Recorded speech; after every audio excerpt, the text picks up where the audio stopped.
안녕하십니까. 2021년 OGP 글로벌 서밋 청년의 사회 참여 및 권리 증진 세션 좌장을 맡은 정책과 입법연구소 의장 이수영입니다. 우리 세션은 모든 참여자가 온라인으로 소속해 진행되므로 연사 중 일부는 마스크를 쓰지 않고 진행되는 점 양해 부탁드립니다. 그럼 지금부터 본격적으로 세션을 시작해 보도록 하겠습니다.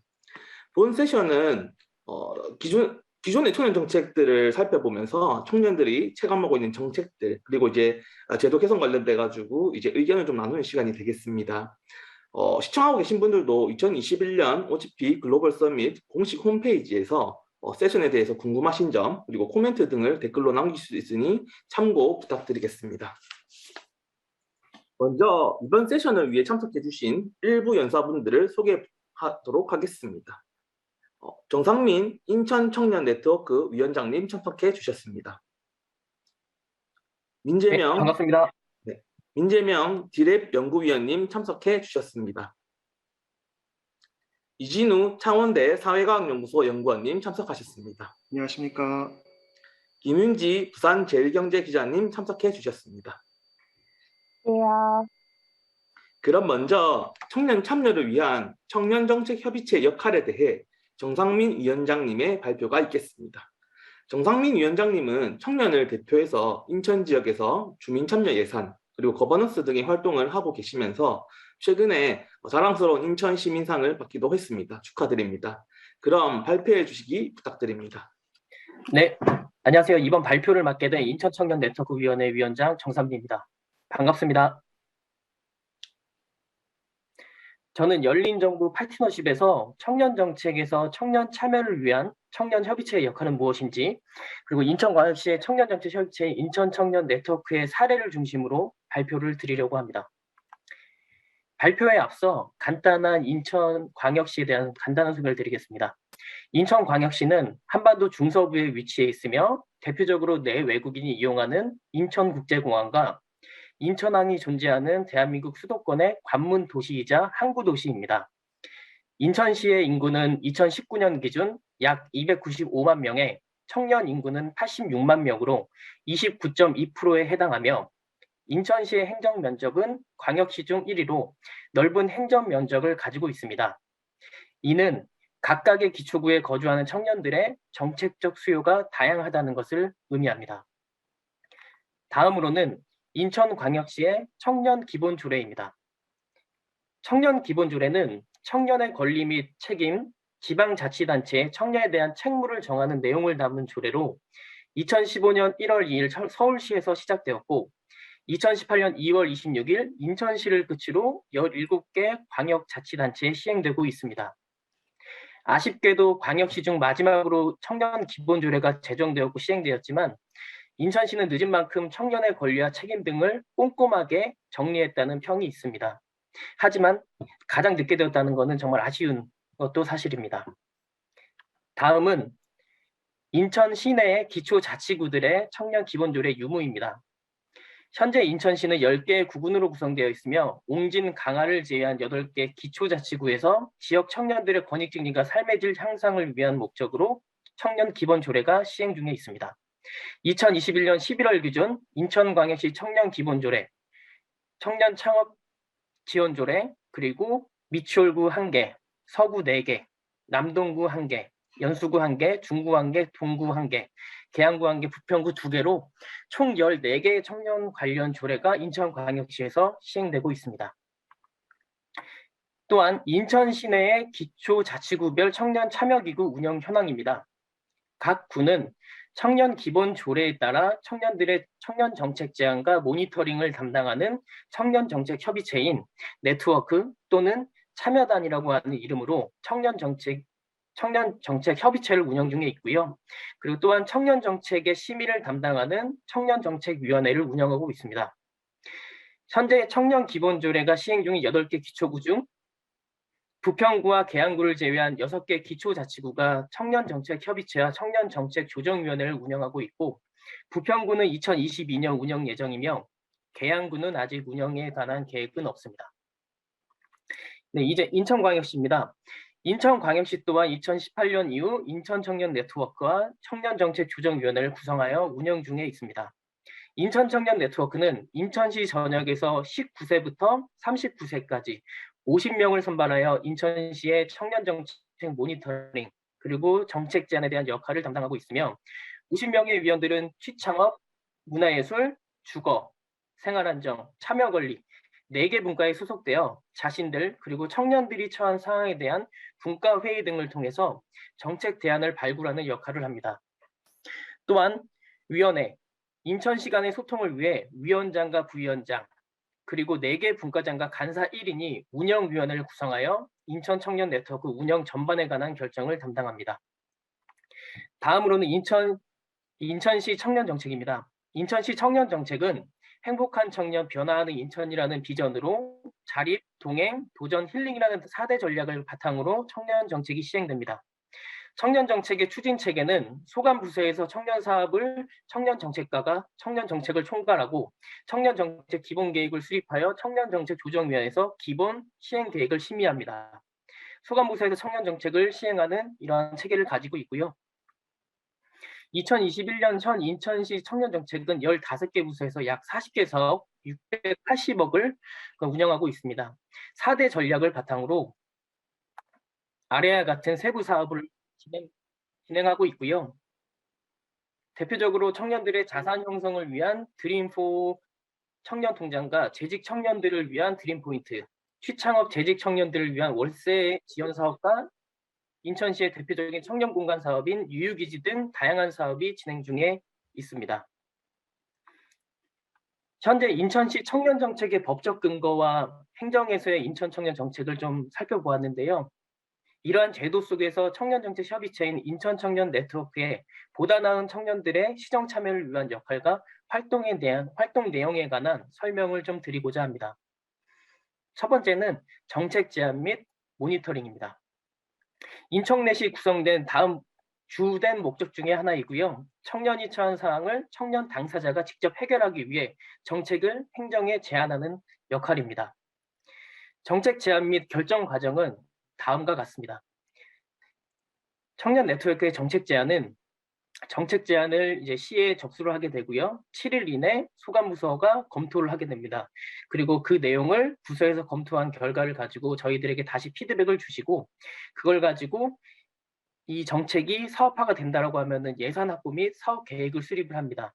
하지만 그게 부족하다면 다시 한번 그 정책을 구체화할 수 있도록 다시 저희가 정책을 만들어가는 그런 역할을 하고요.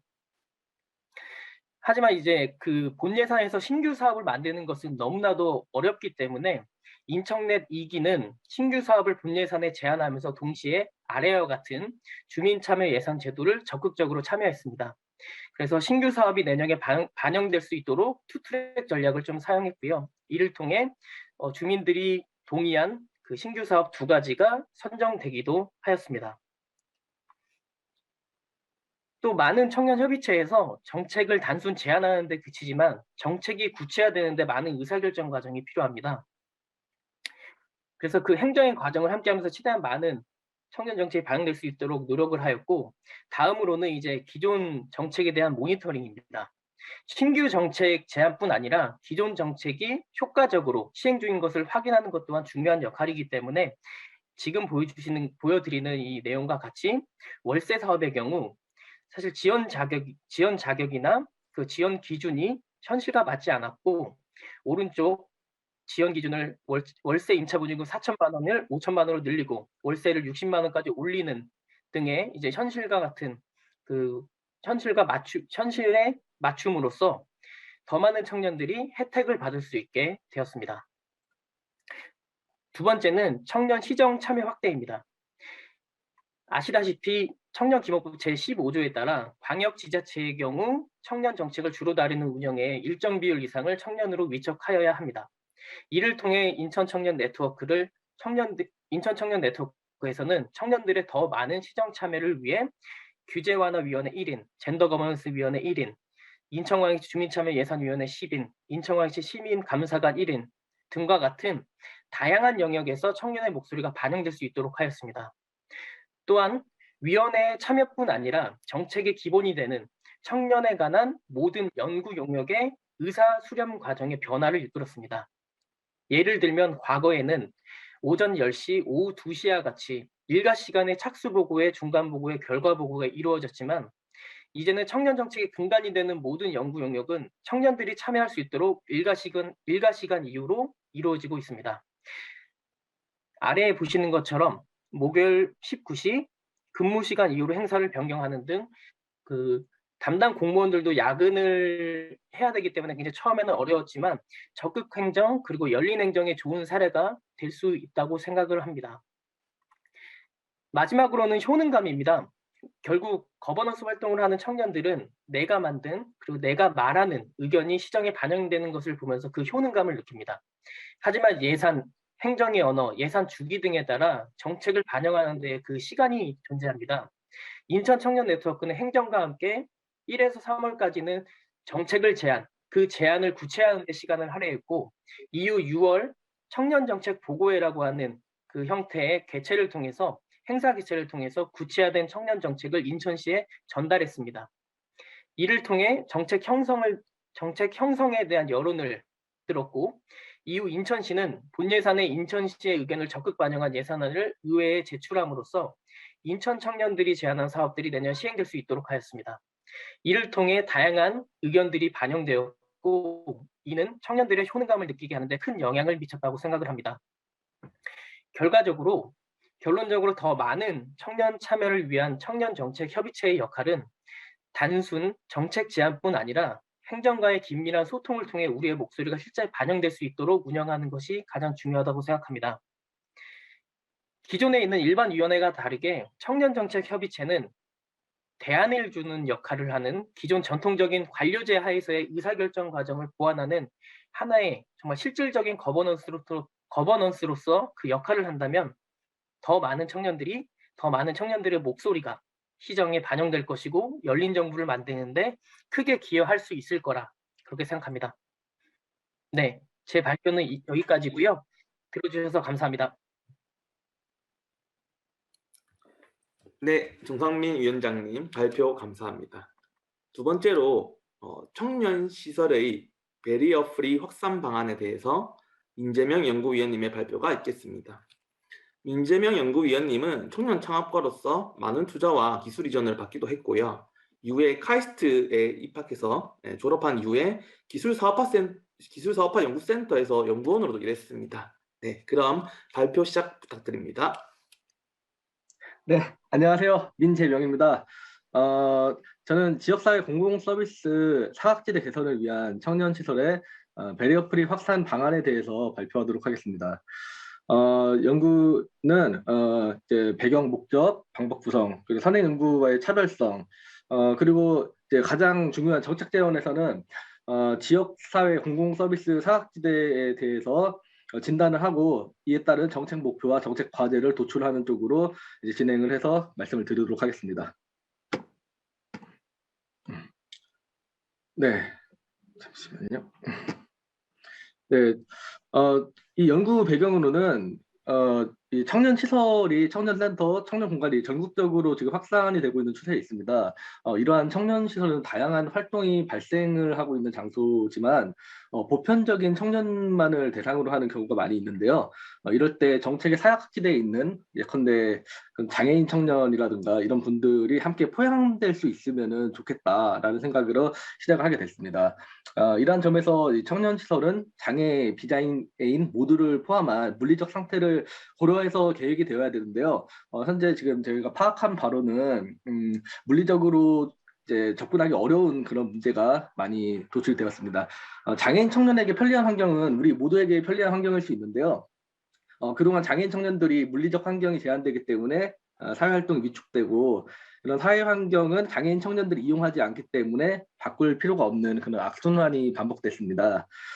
이번에 제정된 청년기본법 제8조에서는 취약 청년에 대한 별도의 대책이 필요하도록 이런 제도적 근거를 마련하였는데요.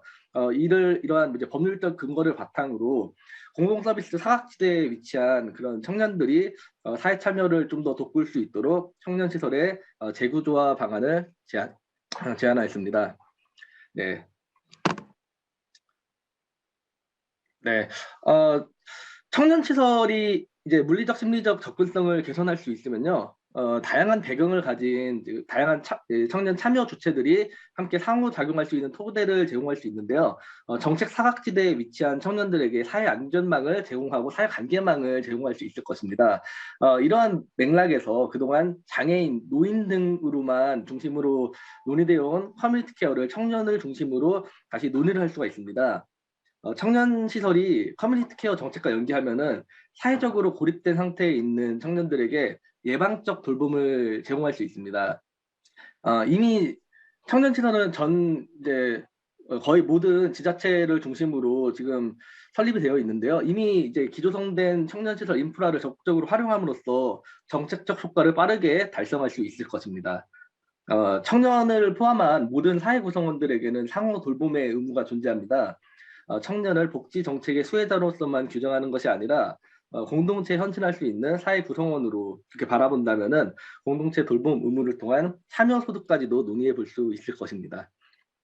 네, 본 연구는 총 3단계로 구성이 되었습니다. 첫 번째로는 관련 선행 연구와 관련 문헌 고찰을 통해서 청년시설 개념을 정립하고요. 배리어 프리 장애인 접근성을 통해서 이제 도출된 개념인 배리어 프리 커뮤니티 케어 선행 연구 고찰을 통해서 청년시설의 재구성 방안을 탐색합니다.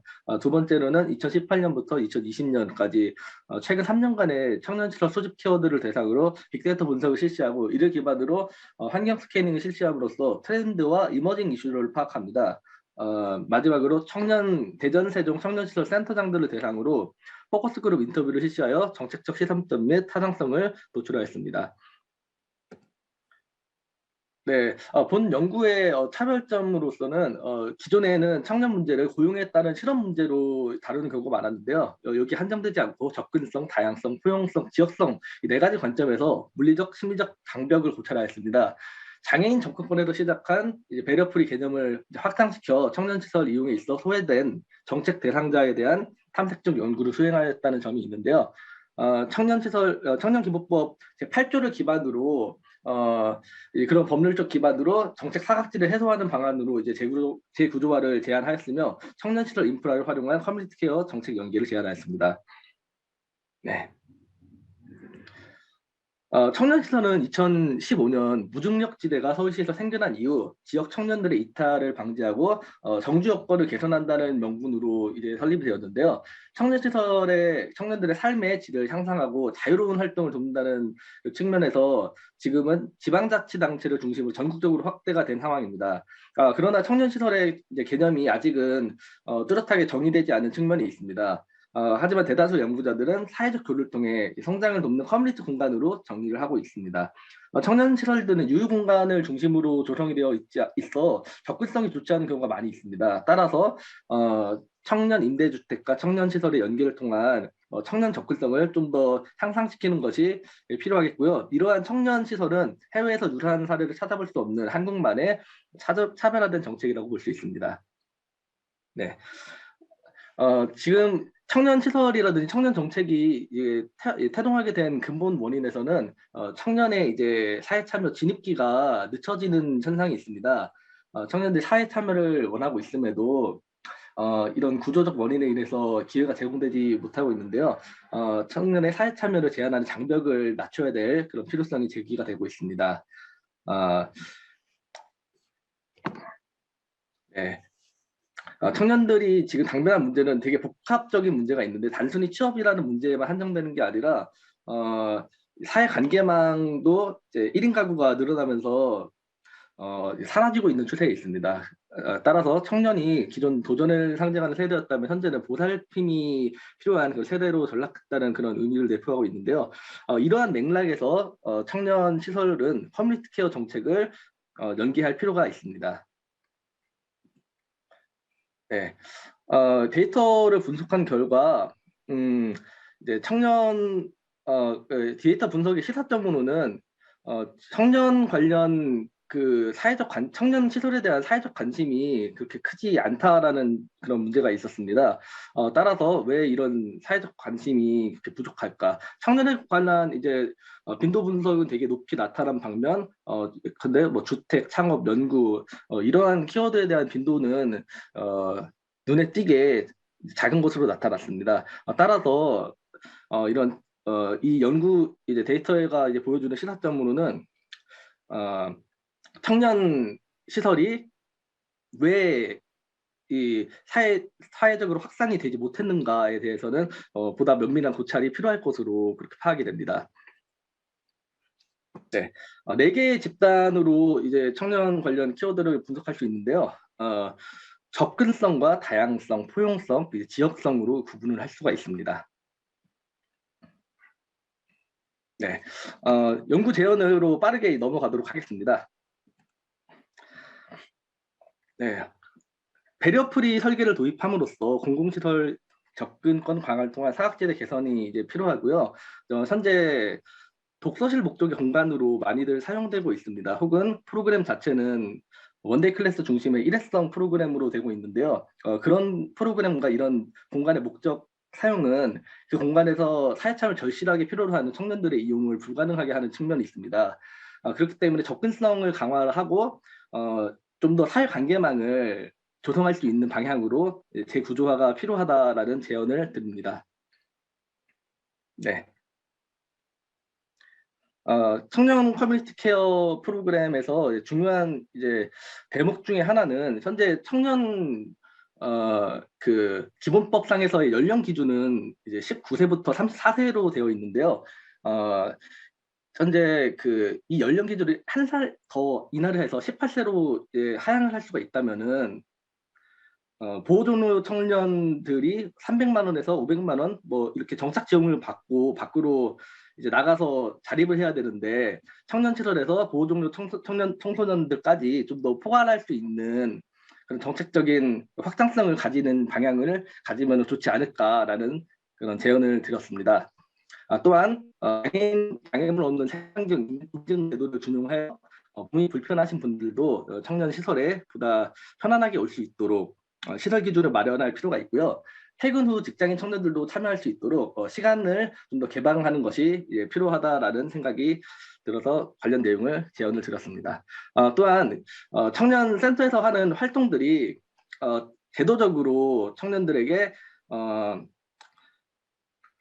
제도화 안으로 들어와서 이를 학점 연계 프로젝트나 인턴십까지 연결할 수 있도록 제도화하는 방안을 제안을 드렸습니다. 네. 그리고 현재 청년 시설을 운영하고 있는 위탁 주체들한테는 적정 수준의 위탁 수수료를 지급해서 서비스 이제 품질을 제고하는 것이 필요합니다. 네, 이상입니다. 감사합니다. 네, 민재민 연구원님 발표 감사드립니다. 지금부터는 이제 패널 분들과 함께 의견을 조금 나눠보는 시간을 가져보도록 하겠습니다. 우선 그 이진우 그 상원대 사회과학연구소 연구원님께서 이제 토론해 주실 텐데요. 이진우 연구원님 같은 경우는 대학에서 법학을 좀 전공하시고 이제 국제학 박사를 이제 현재 한국연구재단의 포닥으로 이제 활동하고 계십니다. 네, 이진우 연구원님 토론 부탁드리겠습니다. 네, 반갑습니다. 위원님들 정말 멋진 발표 잘 들었습니다. 청년들에게 꼭 필요한 현장의 목소리와 정책을 다 담고 있어서 많은 것을 배울 수 있는 자리였습니다. 총선이나 대선 시기가 되면 청년들의 지지를 얻기 위해서 후보들이 많은 청년 정책들을 쏟아냅니다. 그런데 실제로 입법되는 정책은 많지 않은 것 같습니다. 20대 국회 때 폐기된 법안만 하더라도 5천여 개 정도에 이른 걸로 제가 알고 있습니다. 그 안에는 청년 정책하는 법안도 많이 포함되어 있는 걸로 알고 있습니다. 우리 위원님들이 연구하신 내용들이 꼭 법안으로 만들어지기를 기원합니다. 먼저 제가 궁금한 점이 있어서 임재용 위원님께 두 가지 질문을 드립니다. 먼저 배리어 프리라는 용어의 의미에 대해서 제가 잘 정립이 안 돼서 배리어 프리에 대해서 어떤 내용을 담고 있는지 한 번만 설명을 부탁드립니다. 그리고 아까 전에 말씀하셨을 때 청년 시설이 유휴공간 중심으로 조성되다 보니까 접근성이 좋지 못한 경우가 많다고 하셨는데 장애를 가지고 있는 분들에게는 더더욱 불편하지 않을까 하는 생각이 듭니다. 여기에 대한 보완책은 있는지 궁금합니다. 멋진 발표 정말 감사합니다. 네. 그리고 두 번째로 이제 김윤지 부산제일경제 기자님의 토론이 있겠습니다. 김윤지 기자님은 이제 언론학 석사를 발표하셨고 이제 미국 대사관에서 인턴들도 하셨으며 청년을 대표하는 기자로서 이제 청년 당사자성과 청년 문제에 좀 많은 관심을 가지고 계십니다. 네. 그럼 지금 토론 부탁드리겠습니다. 네, 안녕하세요. 저는 부산제일경제 김윤지 기자라고 합니다. 일단 두 분 너무 정성스럽게 진짜 발표 준비하셔서 잘 들었고요. 그리고 저도 되게 많이 배워가는데요. 사실 저는 그 기자 일을 시작을 하면서 이제 작년에 그 청년 거버넌스에 관련해서 이제 기획 기사를 제가 준비를 해야 해서 어떻게 하다 보니 이제 공부를 하게 됐습니다. 그래서 이제 뭐 사실 청년 정책으로 치자면 제일 활발하게 하고 있는 곳이 서울시잖아요. 그래서 서울시 관계자들이라든지 아니면 실제 청년 거버넌스 하시는 그 서울 청정net 분들이랑도 이제 만나서 이야기를 많이 했었는데요. 이제 그 첫 번째 연사분께서 얘기를 하셔서 이렇게 같이 또 질문 겸 플러스 이렇게 의견을 드리는 건데 그 서울에서 이렇게 활동하시는 그분이 결국에 얘기를 하시는 게 물론 청년들의 문제지만 청년들의 문제로 시작한 것이 결국에 나중에 보편화돼서 모든 사람들의 문제가 된다라고 지적을 되게 많이 해 주시더라고요. 그래서 이 부분에 있어서 이렇게 그분들도 얘기를 하시는 게 이제 청년이 생각을 해서 청년을 위한 정책이라고 하지만 결국에 이제 수혜 대상이라든지 아니면 이 정책을 이렇게 받을 수 있는 사람들의 범위를 점차 넓혀가서 이제 보편적으로 이걸 이용할 수 있어야 한다라는 입장을 좀 많이 그쪽에선 이야기를 하셨어요. 그래서 이 부분에 대해서는 또 어떤 생각이신지 좀 궁금하고요. 그리고 그 베리어 프리에 대해서도 이제 제가 얘기를 잘 들었는데 이제 저는 개인적으로 '청년들이 모여서 놀 곳이 있어야 한다.'라는 그런 생각을 가지고 있어요. 그래서 오히려 거기에서 이제 뭐 이 청년 공간을 규정하고 그리고 거기에서 '이렇게만 사용돼야 된다.'라고 이제 어떤 기준을 잡게 되면 오히려 청년들이 조금 더 모여서 마음 편하게 작당 모의할 수 있는 공간은 줄어들지 않나라는 생각을 좀 개인적으로 하고 있고요.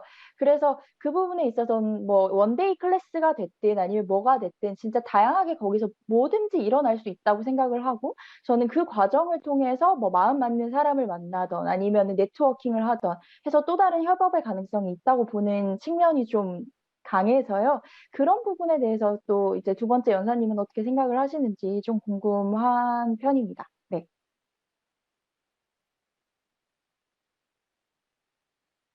네. 그러면 그 민재명 연구위원님께서 이제 질문에 대해서 조금 답변을 해주시면 어떨까 합니다. 네. 그리고 조금 이 질문에서 조금 이제 그 정상민 위원장님도 의견이 있으시다면 좀 같이 답변해 주셔도 좋을 것 같습니다.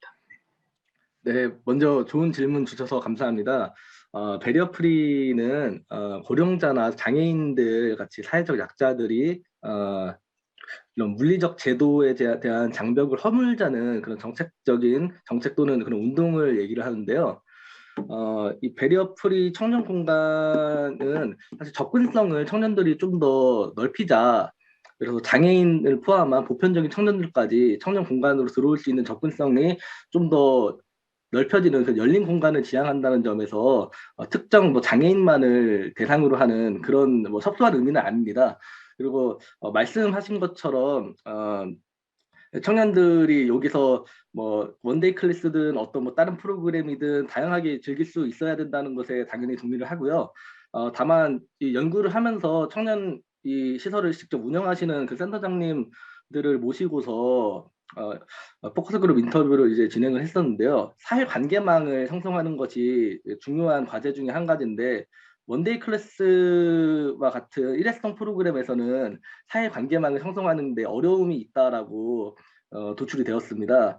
따라서 원데이 클래스 지금 비율이 대전 세종 같은 경우는 대전 같은 경우는 50% 가량이 되는데 이 비율을 조금 조정하고 조금 더 사회관계망을 만들 수 있는 지속 가능한 프로그램의 비중을 넓히는 것이 필요하다. 네, 그렇게 해서 관련 이제 제언을 드렸습니다. 감사합니다.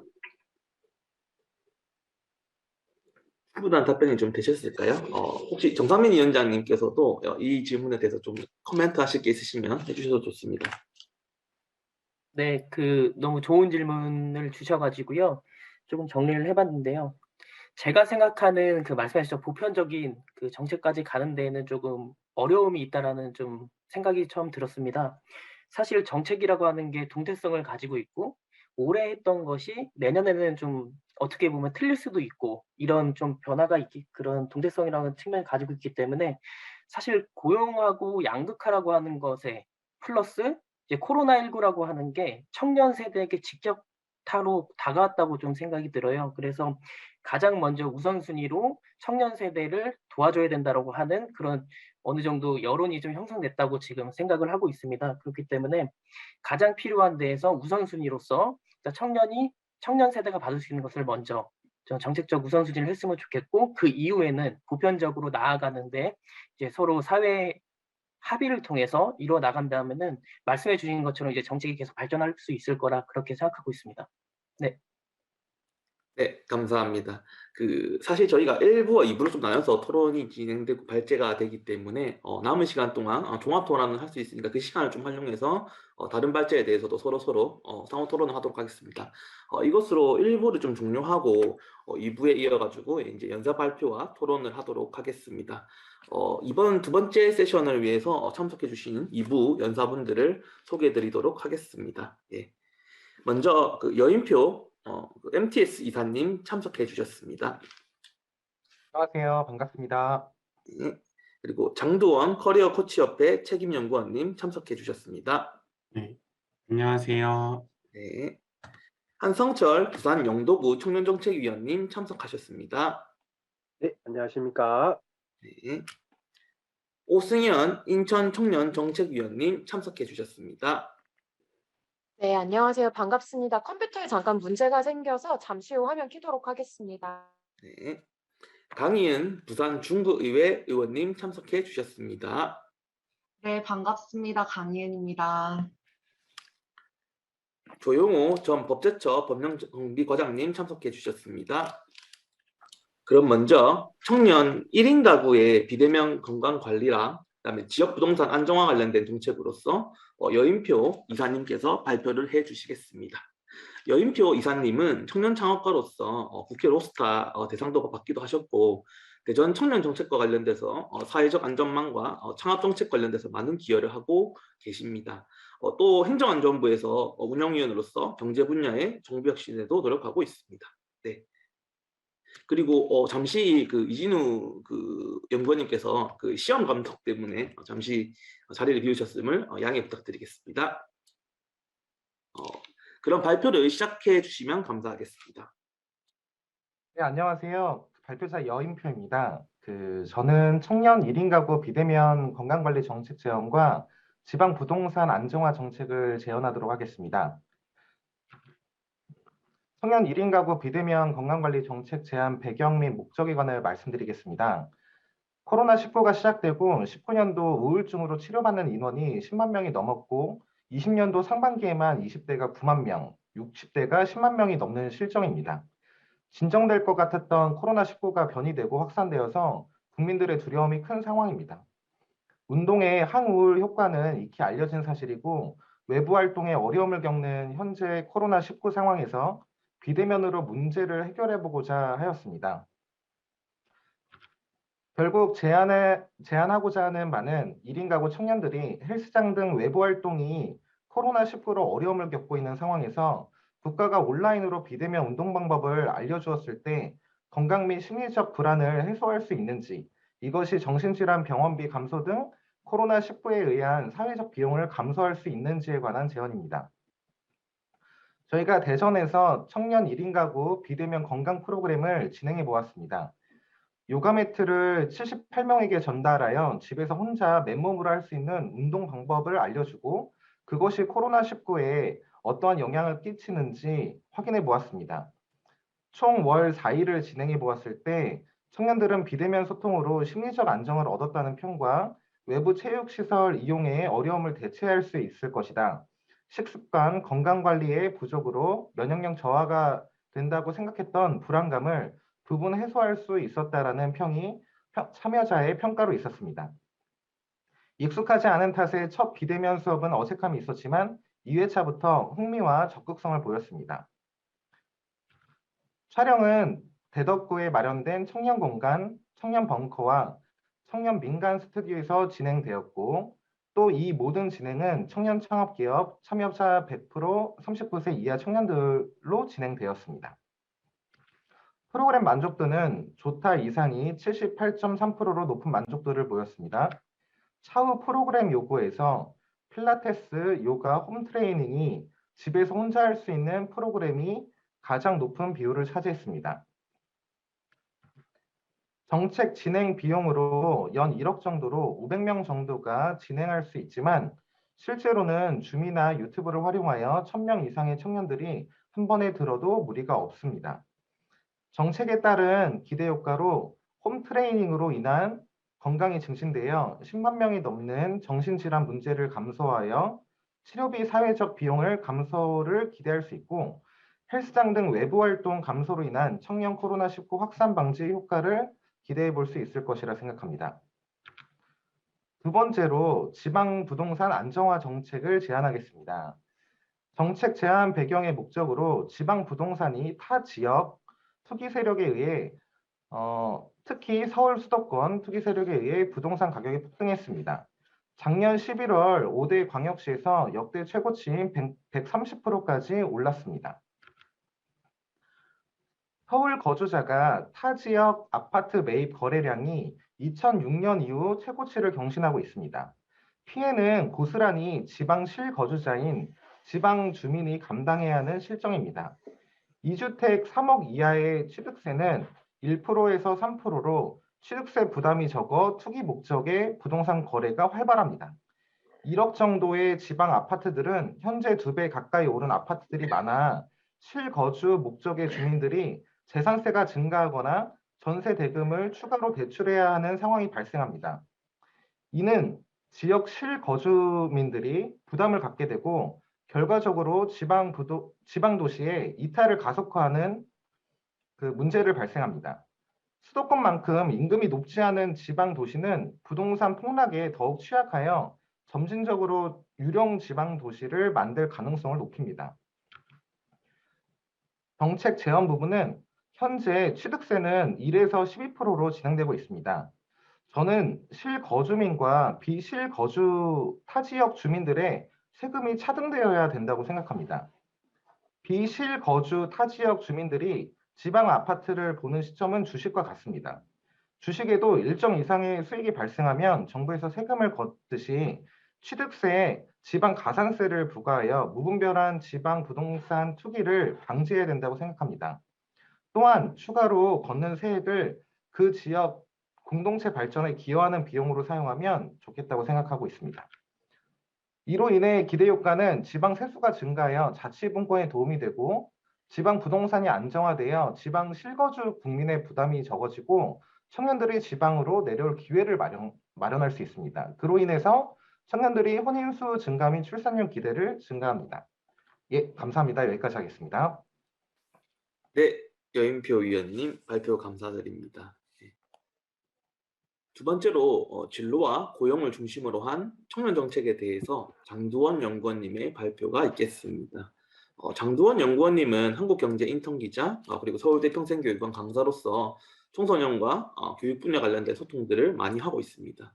2018년도에는 학생 신분으로 추천, 포상, 국무총리 표창도 받고요. 우리 사회에 좀 선한 영향력을 주려고 노력하고 있는 청년입니다. 네, 그럼 발표를 시작해 주시기 바랍니다.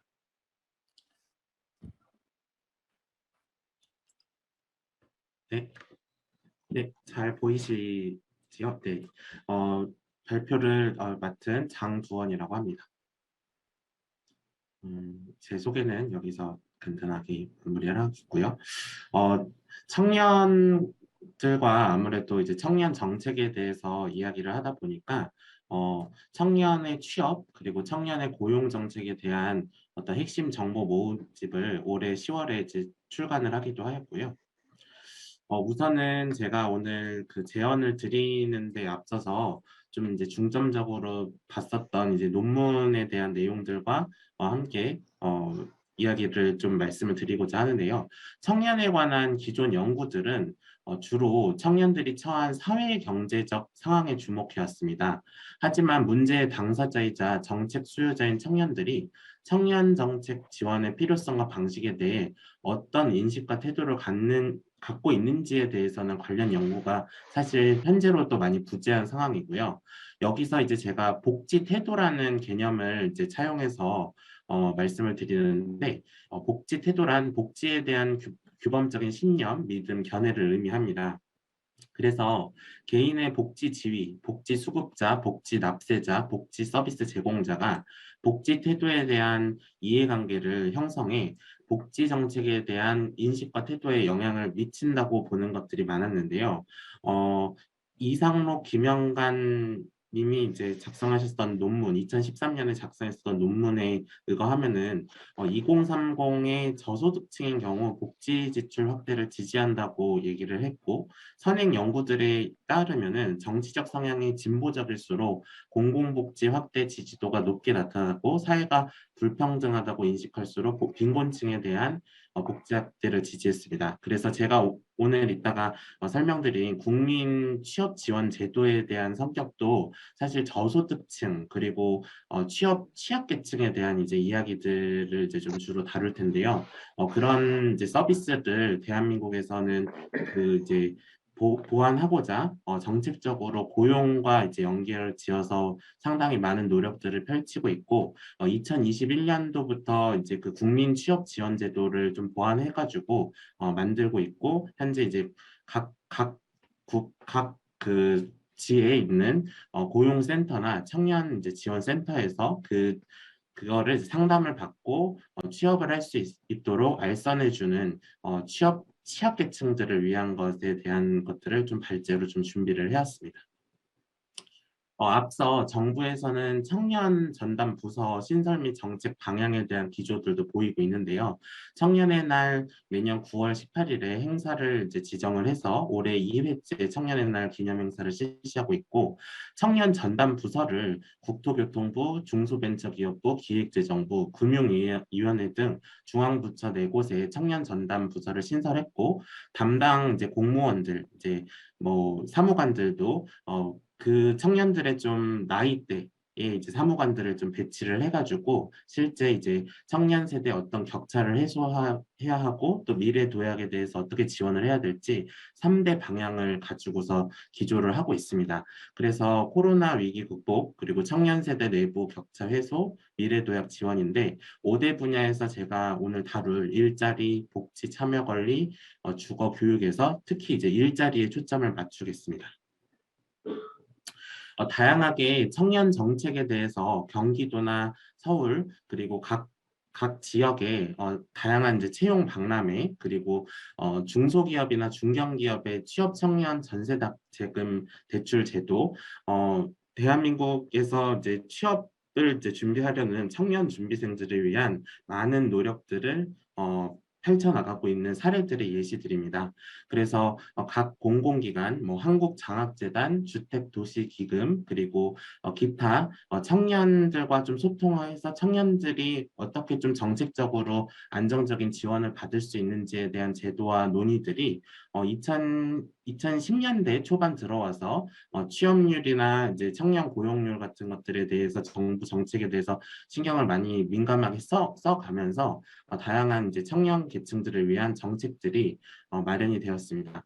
그리고 최근에는 여러 가지 이제 군에 이제 근무하고 있는 장병들을 위한 말년 병장들을 위한 300만 원 구직수당 제도 같은 것들도 현재 계속 논의가 되고 있는 상황이고요.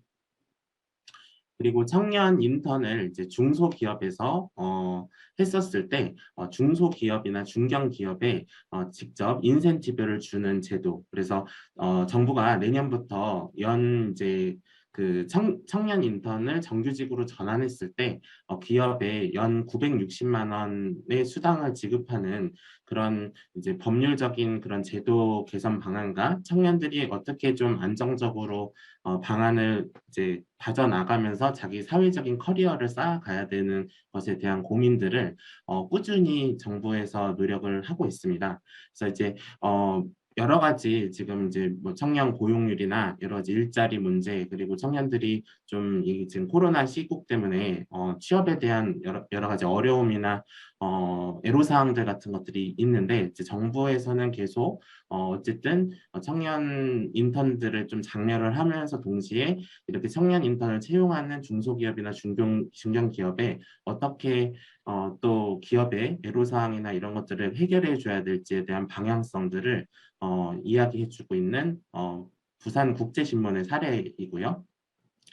그리고 기타 정부 부처, 여성가족부, 고용노동부, 그리고 기타 이제 청년과 관련된 청년정책단 국무조정실에서 운영하고 있는 그런 이제 유관 기관들이 이제 연결을 지어서 청년정책 뉴스나 카드 뉴스, 또 고용정책과 관련된 어떤 청소년 예산안 같은 것들을 좀 투명하게 공개를 함으로 인해서 정부 각 부처가 따로 어떤 정책에 대해서 따로 노는 게 아니라 유관 연결을 통해서 정책 정보나 정보 공개, 알림 소식 같은 것들을 하고 있다라는 것들을 보여주는 반증의 하나의 사례입니다. 그래서 제가 앞서 이제 선행 논문 결과 말씀드리면서 청년의 꿈을 응원합니다. 국민 취업 지원 제도에 대해서 설명을 드렸는데요. 국민 취업 지원 제도라는 것 자체는 근로자가 안정적으로 일할 수 있는 것들이 고용보험인데 저소득층 영세 사업자 등이 이 고용보험의 사각지대에 놓여 있어서 이러한 분들을 위해서 취업 성공 패키지 제도와 청년 구직 활동 지원금 이런 이제 제도 방향들이 원래 고용노동부에서 추진하는 정책이었는데 이거를 한데 모아서 이제 2021년 1월부터 시행한 신설된 이제 제도라고 보시면 됩니다. 그래서 취업에 대한 취약계층, 뭐 저소득 구직자인 경우들이 맞춤형 취업 상담을 직업 상담사로부터 이제 받고 직업 훈련, 그러니까 국민 내일 배움 카드라는 그 제도를 활용을 해서 일을 경험할 수 있고 직무를 경험할 수 있는 프로그램에 참여를 하고요. 또 그것을 배우는 동안에 여러 가지 이제 복지 혜택이나 금융 이제 서비스들을 이제 월 수당으로 지급을 해주면서 취업 이제 그 구직을 하는데 촉진할 수 있도록 계속 지원 방책을 정부에서 주는 겁니다. 그래서 최대 6개월 참여를 하고 또 그 이제 참여자가 납득을 하면은 계속 이제 성실하게 참여를 하면은 또 연장을 해서 할 수 있는 기회들을 주는데 정부에서 이 구직 촉진 수당과 관련돼 가지고 국민 취업 지원 제도를 계속 꾸준히 실천하고 있다라는 발레이고요. 원래도 이제 이게 있다가 용어만 2021년도에 개칭된 거라고 보시면 되겠습니다. 그래서 근로 능력과 구직 의사에 대한 그런 것들은 있는데 실업이 장기화되거나 노동시장의 통상적인 조건에서 취업이 특히 곤란한 사람들에게 좀 유리한 제도이고요. 제가 앞서서 말씀드렸다시피 국민기초생활수급자 또 이제 어려운 이제 차상위 계층에 놓여 계신 분들이 좀 더 활용을 적극적으로 한다면은 탈수급 그러니까 수급에서도 이제 탈퇴를 하셔서 근로 능력을 살려가지고 근무를 하실 수 있게 정부에서 지원한 이 제도와 시스템을 이용을 해서 할 수 있는 그 좋은 취업 지원 제도의 이제 사례라고 볼 수 있겠습니다. 그래서 여러 가지 이제 요건이나 그 요소들은 이렇게 구조화 표로 나와 있고요. 이거를 다 말씀드리기보다는 핵심적인 것들. 그래서 가구원 정보 그리고 뭐 재산 자료, 취업 경험들 그리고 수급 자격 같은 것들을 판단하기 위한 부가적인 정보 자료들을 활용을 해서 이 국민 취업 지원 제도를 받을 수 있는지 여부를 정부에서 판정을 하고요. 그리고 아울러 기타 국민 취업 지원 제도 이제 지원을 받으려는 이제 학생들 그래서 대학생 3학년부터 직업 능력 개발을 이제 지원받을 수 있게끔 이제 정부에서 국민 내일 배움 카드 발급 대상이나 또 국민 취업 지원 제도에 이제 대학생들도 졸업을 앞두고 적극적으로 좀 참여할 수 있도록 청년들한테 어드밴티지를 좀 더 주는 그런 시스템으로 정책적인 측면들이 한 번 더 개선이 되었고요. 그리고 이 모든 거에 대한 어떤 근거 바탕은 앞서 이제 좌장님들과 발표 연사자님들이 말씀해 주신 청년기본법의 이제 기본적인 제정 시행에도 나와 있는 내용이 되겠고요. 다양한 어떤 청년의 삶 개선 과제 같은 것들에서 중견기업 청년 연구 인력 일자리 지원 확대라든지 일학습 병행 자격 활성화 방안 마련, 청년 내일 채용 공제 운영 같은 과제 개선들 이런 거에서 있어서 취업 일자리도 취업과 창업 분야가 분류가 돼서 정부에서 핵심 개선 과제로 43개 용역으로 해가지고 추진을 하고 있는 방향이 되겠고요. 기타 이제 장기적인 5년간의 플랜, 뭐 10년간의 목표 플랜들을 세부적으로 해서 일자리, 주거, 교육, 복지, 문화 이런 청년의 아까 5대 영역에 대해서 제가 설명을 드렸을 텐데 그런 부분에 대해서 적극적인 행정을 펼치고 있는 정부의 사례라고 보시면 되겠습니다. 그리고 K 디지털 인재 양성이나 또 표준 계약서 보급 지속 확대, 또 일하는 청년에 대한 고용보험 적용을 확대하고 있고요. 그리고 직장 내 괴롭힘 예방 및 성희롱 근절, 그리고 열악한 근로 여건에 계신 청년들이 일하는 사업장 단속을 강화하고 이륜차 배달 종사자 보호 강화 등 청년 노동 권익에 대한 보장 같은 것들도 좀 더 완비를 해 나가고 있는 상황이라고 보시면 되겠습니다. 그리고 청년이 일하고 싶은 직장 문화 조성과 또 일과 생활이 균형될 수 있게끔 재택 등 유연 근무를 확대하면서 가족 친화 인증 기업을 이제 대폭 확대하는 것들, 그리고 근로자 휴가 지원 지금 등 어떤 이제 그 조직에 있어서 청년이 이런 근무 같은 것들을 참여할 때 일하고 싶은 직장 문화 조성에 이제 앞장서서 정부 방침이나 여러 가지 적극 행정의 사례들을 보셨겠습니다. 그래서 이제 끝으로 제가 좀 제안을 드리고 싶은 거는 한국 청년 세대의 청년 정책에 대한 복지 태도에 영향을 미치는 것을 우리가 볼 수 있는데 분석 결과 한국 청년들의 72.1%가 청년의 자립 지원에 대한 책임이 정부에 있다고 인식하고 있었고 상당수 청년들이 청년 정책 지원과 그리고 일자리 지원 정책에 대한 지출이 현재 수준보다는 확대되어야 한다는 태도를 보이고 있습니다. 또 반면에 청년 수당 제공에 대해서, 그러니까 청년이 이런 이제 구직이나 이런 지원 정책을 따라서 취업을 하는데 중간중간에 주는 이런 어떤 급여에 대해서는 24.1%만이 이제 찬성을 했고요. 청년 자립 지원에 대한 정부 책임, 일자리 지원 정책에 대한 지출 확대에 대한 어떤 청년 내 집단별 인식 차이가 크지 않는데 반해서 청년 정책 지원에 대한 지출 확대와 특히 청년 수당 지원에 대한 태도에 대해서는 집단별 차이가 상당했습니다. 그래서 이제 제가 이제 일자리와 고용에 대한 주제에 앞서서 제가 밑에도 밝혀드렸듯이 한국 2030 세대의 청년 정책에 대한 태도와 영향 요인이라는 김영미 박사님이 쓰신 이제 논문에 이제 근거해서 이 내용들을 좀 보고 출처를 밝히는데요. 어쨌든 청년들은 연령대, 교육 수준, 고용 상태, 주거 형태 등에 따라서 상이한 정책에 대한 어떤 욕구와 인식을 보였다고 할 수 있겠죠. 그래서 한국 청년들은 대체로 우리 사회가 불평등하고 하다고 인식했는데 불평등 인식 수준이 높을수록 청년 지원에 대한 욕구와 선호가 높았고요.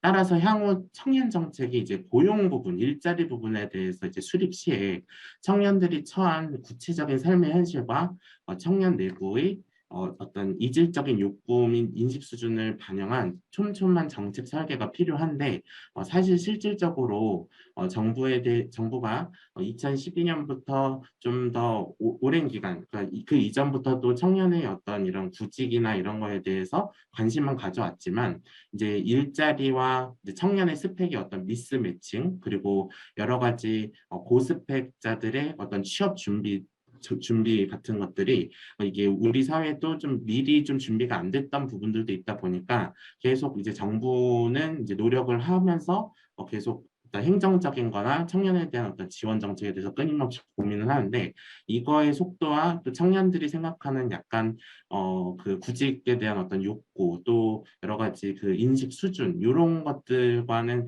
약간 좀 그 평행선이 있지 않나라는 생각도 들고 그만큼 청년들의 목소리를 조금 더 정책적인 어젠다로 좀 반영을 해서 나아가는 그런 청년 일자리 고용 정책으로 좀 더 다듬어 가야 되지 않나라는 생각을 말씀드리면서 이상 발제를 마치도록 하겠습니다. 감사합니다. 네, 장두원 연구원님 발표 감사합니다. 그럼 지금부터 패널분들과 함께 이제 의견을 나눠보는 시간을 한번 가져보도록 하겠습니다. 우선 그 한성철 부산영도구 청년정책위원님 이제 토론을 해주실 텐데요. 한성철 위원님 같은 경우는 부산에 있는 해사고 이제 특성화 고등학교를 좀 졸업하고 이제 바로 취업을 해서 좀 현장 경험이 좀 많은 사람입니다. 아무래도 이제 특성화 고등학교를 졸업하고 이제 바로 현장에 있었기 때문에 이제 그 고졸자들의 이제 현장 입장에서 청년 정책의 약간 디자인 관련된 부분들을 얘기해 주시겠습니다. 네, 그러면 한성철 위원님 네, 토론 준비해 주시면 감사하겠습니다. 네, 안녕하십니까. 이렇게 일단 발언할 기회를 주셔서 정말 감사드립니다. 저는 특성화 고등학교를 졸업 후 바로 취업하여 현재까지도 계속 근무를 하고 있는 청년입니다. 고등학교를 졸업 후 바로 취업을 하였지만 오랜 기간 사회활동을 통한 여러 가지 체험 및 경험들을 많이 습득하였습니다. 이러한 사회활동 경험으로 여러 가지 고충들이 있었는데 우선적으로 고등학교 졸업 청년들과 대학교 청년들의 인구 격차를 줄이고 취업에 있어 개인의 능력에 대해 이점을 줘야 한다고 생각합니다. 그리고 고등학교를 졸업 후 바로 취업을 한 부분으로 대학교를 진학한 청년들은 대학 내에서 진행되는 여러 가지 대외 활동 및 프로그램을 통해 더 많은 경험 및 지식들을 쌓을 수 있으나 고등학교 졸업 청년들은 이러한 경험을 하고 싶어도 적당한 프로그램들이 없어 경험하지 못하고 있는 실정입니다. 이에 고등학교 졸업 청년들을 위한 프로그램 및 대외 활동을 경험할 수 있는 기회를 만들어 주셨으면 합니다. 그 예로 대학생 기자단이라는 명칭보다 청년 기자단이라는 명칭을 쓰고 많은 각각의 청년들이 같이 체험하고 생각할 수 있는 프로그램이나 기회를 만들어 주셨으면 합니다. 또한 저는 민재명 위원님께서 언급하신 부분에 장애인 청년들은 사회적 물리 환경이 불편하여 사회활동이 제한되기 때문에 그들을 위한 커뮤니티 케어가 필요하다는 부분에 큰 공감을 하였습니다. 청년에서도 세부적으로 들어간다면 장애인 청년과 비장애인 청년, 대학을 진학한 청년, 고등학교를 졸업 후 취업한 청년, 여성 청년, 남성 청년 등 여러 가지 집단으로 나눌 수 있습니다. 이러한 부분에 대해서 조금 더 적극적이고 세부적인 소통을 통해 각 당사자들이 직접 겪고 있는 고충들이나 필요한 부분을 듣고 개선해야 되지 않나 싶습니다. 저도 현재 영도구 청년정책위원으로 소속되어 있지만 이러한 정책위원도 구성된 지 얼마 되지 않았습니다. 현재 거주하고 있는 지역의 각각의 청년들이 모여 고충 및 생각을 교류할 수 있는 부분이 정말 좋았습니다. 하지만 이런 부분들이 조금 더 발빠르게 진행되었다면 어땠을까 생각됩니다. 또한 각 기초지자체들마다 시행되는 정책 및 제도들의 차별성의 개선이 필요하다고 생각합니다. 예를 들어 어떤 지역은 지원되는 예산의 규모가 많아 청년들에게 지원되는 정책 및 지원되는 프로그램들이 다각도로 다양성을 띠고 있으나 또 어떤 지역은 예산의 규모가 작아 청년들에게 지원할 수 있는 정책 및 프로그램들이 다양성을 띠지 못하고 있습니다. 이러한 부분으로 인해 제가 거주하고 있는 지역 그리고 다른 지역들도 청년들의 인구들이 계속적으로 줄고 있지 않나 생각됩니다. 당연히 청년 자신들에게 지원되는 혜택이 많은 지역으로 가는 것은 당연한 이치입니다. 이러한 문제점을 개선하기 위해서는 지원되는 예산이 적은 기초지자체에게는 공모사업들을 확대하여 우선적으로 시행하는 부분이 필요하다고 생각합니다. 예를 들어 거주지와 근무지 또는 학교가 먼 청년들에게 셔틀버스나 버스비를 지원해 주거나 근무지나 학교와 가까운 곳에 주거시설을 얻을 수 있도록 일정 부분의 비용 지원이 필요하다고 생각합니다. 또한 문화활동 지원을 통한 청년들의 스트레스 해소 및 소통의 장을 만들어 주셨으면 합니다. 꼭 회의실에서 딱딱한 분위기 속에서 회의를 하기보다 연극, 영화, 공연 등 이러한 문화활동을 통해 청년들이 모여 많은 문화활동을 통해 스트레스도 해소하고 이후 부드러운 분위기 속에서 청년들과 서로 소통을 통해 더 많은 생각과 의견들을 제시할 수 있지 않나 생각합니다. 청년이라는 큰 틀 안에서도 각각의 청년들이 있습니다. 그 모든 청년들이 다 같이 공존하고 만족할 수 있는 그런 정책들이 시행되었으면 하는 바람입니다. 경청해 주셔서 감사합니다. 네, 감사합니다. 두 번째로 인천 청년 정책위원이신 오승현 위원님께서 토론해 주시겠습니다. 오승현 위원님은 이제 청년으로서 미추홀구 청년위원장 활동과 그다음에 인천넷 이제 참여 권리분과위원도 하시면서 청년을 대표해서 다양한 청년 정책을 디자인하고 계십니다. 네, 오승현 위원님 토론 부탁드리겠습니다. 네, 안녕하세요. 저는 인천청년 정책조정위원회 위원 오승현이라고 합니다. 오늘 이렇게 만나 뵙게 돼서 반갑고요. 사실 이전에 말씀해 주신 분이 너무 이렇게 좀 단정하게 말씀을 해주셔서 이렇게 좀 저는 편하게 말씀드리는 게 좋을 것 같아서 저는 일단 이제 인천의 청년 조례가 가장 좀 이렇게 늦게 조례가 이제 생기면서 이런 정책위원회라든지 네트워크라든지 이런 부분들이 이제 조금 늦게 타 시도보다는 좀 늦게 시작이 된 경우입니다. 그래서 저도 활동을 이제 2019년도부터 이렇게 미추홀구, 제가 살고 있는 구에서 네트워크 위원장에서부터 이런 활동을 시작하게 됐는데, 특히 이제 방금 발제를 해주신 분께서 이제 말씀해주신 일자리 정책이나 이런 부분들을 들으면서 이제 어떤 게 좀 효과적인 게 무엇인지 뭐 이런 부분이 좀 궁금한 부분들이 있고, 특히 이제 아까 특성화고에서 졸업해서 그 뒤에 이제 이런 경험들이라든지 이런 부분들을 말씀을 해주셨는데, 인천에서도 그 일경험 프로젝트라는 이런 정책이 있습니다. 근데 사실은 일경험 프로젝트라는 게 실질적으로 청소년들이 졸업을 하고 이런 회사에 들어갔을 때 대부분 뭐 이제 한 달 이내로 그 회사에서 경험을 하고 나오는 경우가 있는데, 그게 실질적으로 진짜 제대로 된 정책이 이루어지는지에 대한 이런 부분들을 많이 의견을 나눈 적이 있습니다. 그리고 그냥 사무보조로만 이제 해서 진짜 실질적으로 제대로 된 어떠한 업무를 경험해보지 못한다든지 이런 부분들이 있어서 그 일경험 프로젝트에 대한 이제 얘기를 조금 한 사례로 말씀을 드리고 싶었고, 정말로 이제 청소년들이 20살이 되어서 사회에 나왔을 때에 제대로 이제 이 사회에 적응하고 내가 하고자 하는 일을 진짜 찾기 위해서는 그러한 부분들에 대한 실질적인 정책이 좀 필요하다는 생각을 하고 있습니다. 그래서 뭐 일자리 정책에 대한 부분을 좀 말씀드리고 싶어서 여기까지 말씀드리겠습니다. 감사합니다. 네, 감사합니다. 그 사이에 박영미 전 부산인재평생교육원 진흥원 원장님 오셨습니다. 잠시 다른 일정을 소화하고 오시느라 조금 바쁘셨는데요. 오셨으니까 잠시 인사를 부탁드려도 괜찮을까요? 네, 인사 부탁드립니다. 네, 반갑습니다.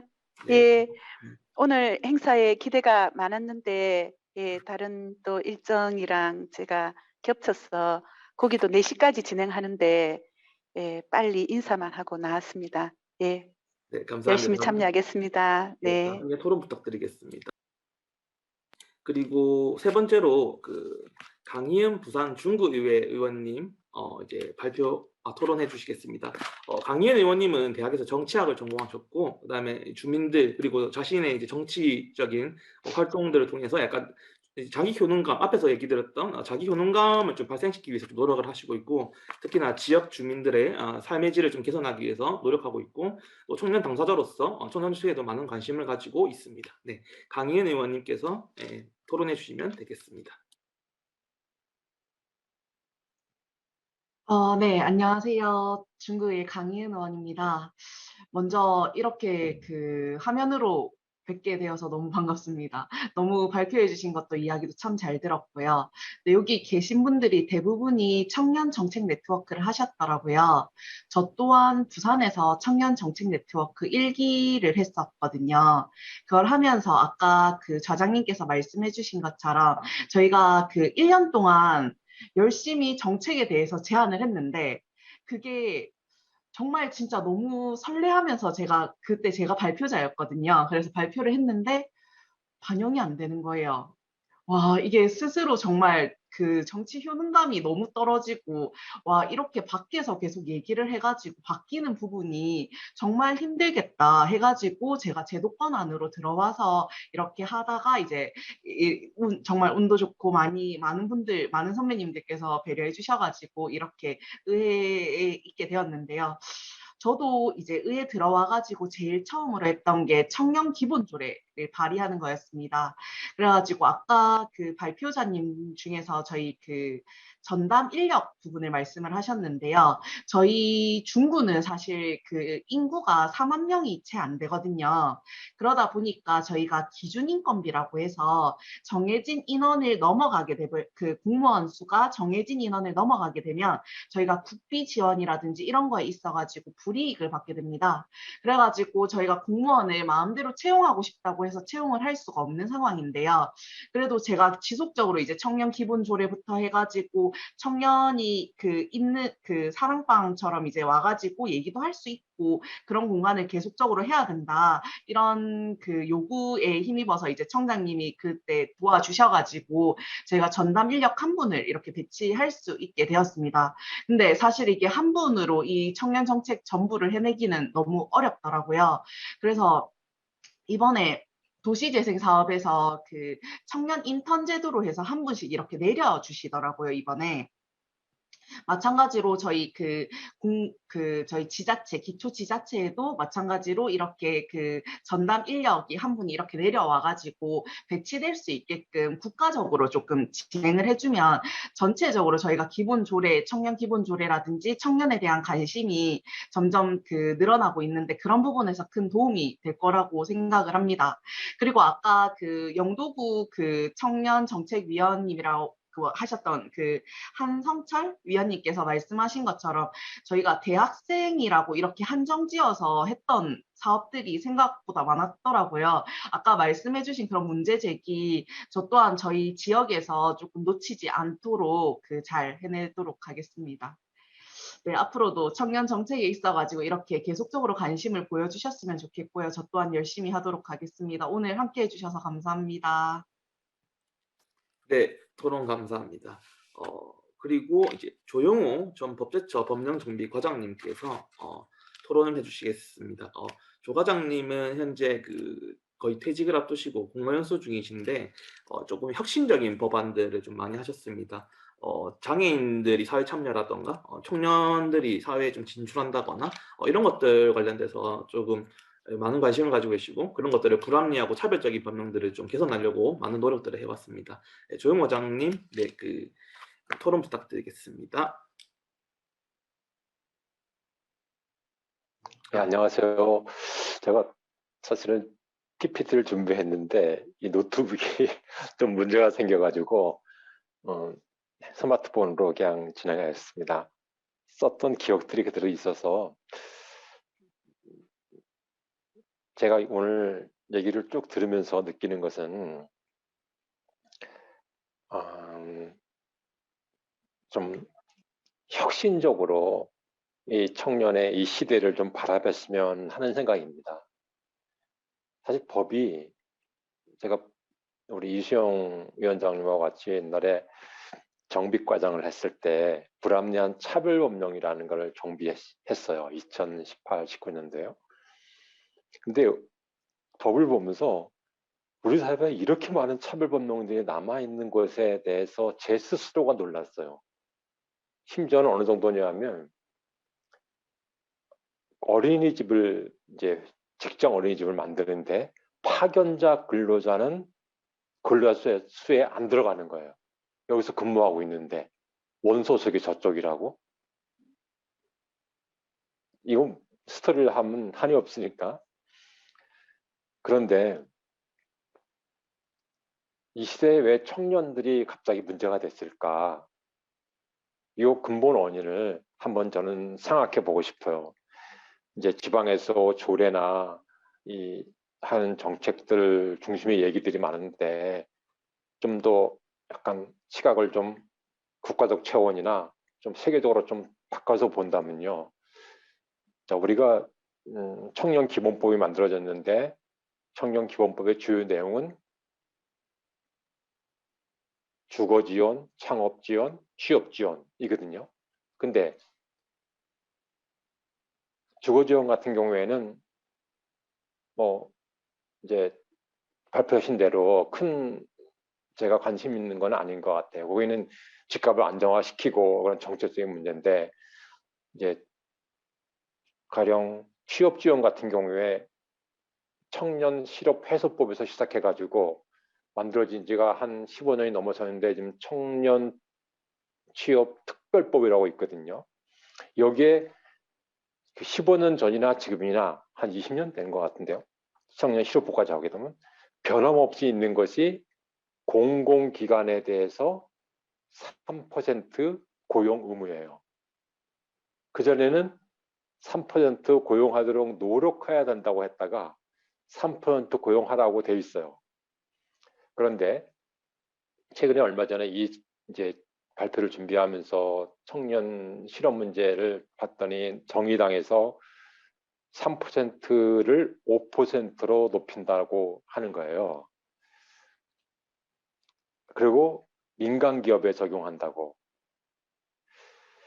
저는 생각을 그렇게 되면 사실은 취업 시장에 있어서 그 청년은 어떻게 보면 강자거든요. 근데 왜 이런 취업 제한에 대한 얘기가 나왔을까? 그거는 이 3%, 5% 이렇게 해결될 것이 아니라 가령 5%뭐 늘렸는데 민간 기업이 구조조정 중인데 어떻게 해결하겠어요? 그 기업마다 다른 상황에서 이렇게 접근할 것이 아니라 차라리 전체 인구 중에서 지금 청년이 문제가 됐던 것은 청년 실업률만 유달리 높은 거거든요. 50대, 60대는 안 그러는데 청년은 4분의 1이 실업자인 거예요. 그럼 문제 해결의 접근 방법을 그 회사 기업체에 있어서 특히 공공기관에 있어서 인구 비례로 20, 30대 인구 비율이 30%라면 취업 전체 인원이 그 회사에서 30%는 유지하는 게 맞을 것 같아요.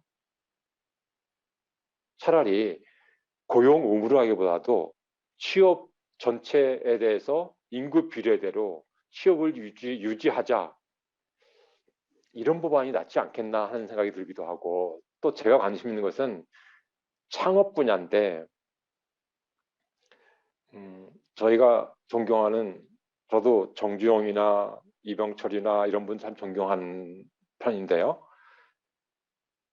여러분 이병철 씨가 대기업 오늘의 삼성을 만들게 된 가장 핵심적인 사항은 혼자서 잘나서 한 것이 아니에요. 이병철 씨가 제일모직이라는 회사를 만들었는데 전 세계에 우리나라 제품 모직이 그 당시에 좋지가 않거든요. 양복 만드는 사람들이 모직을 안 사요. 근데 정부에서 어떤 법을 통과시키냐 하면 대외무역법을 통과시킵니다. 대외무역법을 통과시키면서 어떤 내용이냐? 수입만 하는 사람들은 안 돼요. 수입해온 걸 가지고 수출을 해야 돼요. 한국에 있었던 모든 화교들, 비단 수입 장사, 또 수입만 하고 있는 모직 수입가들 다 수입이 금지돼 버려요. 제일 모직은 살아남아요.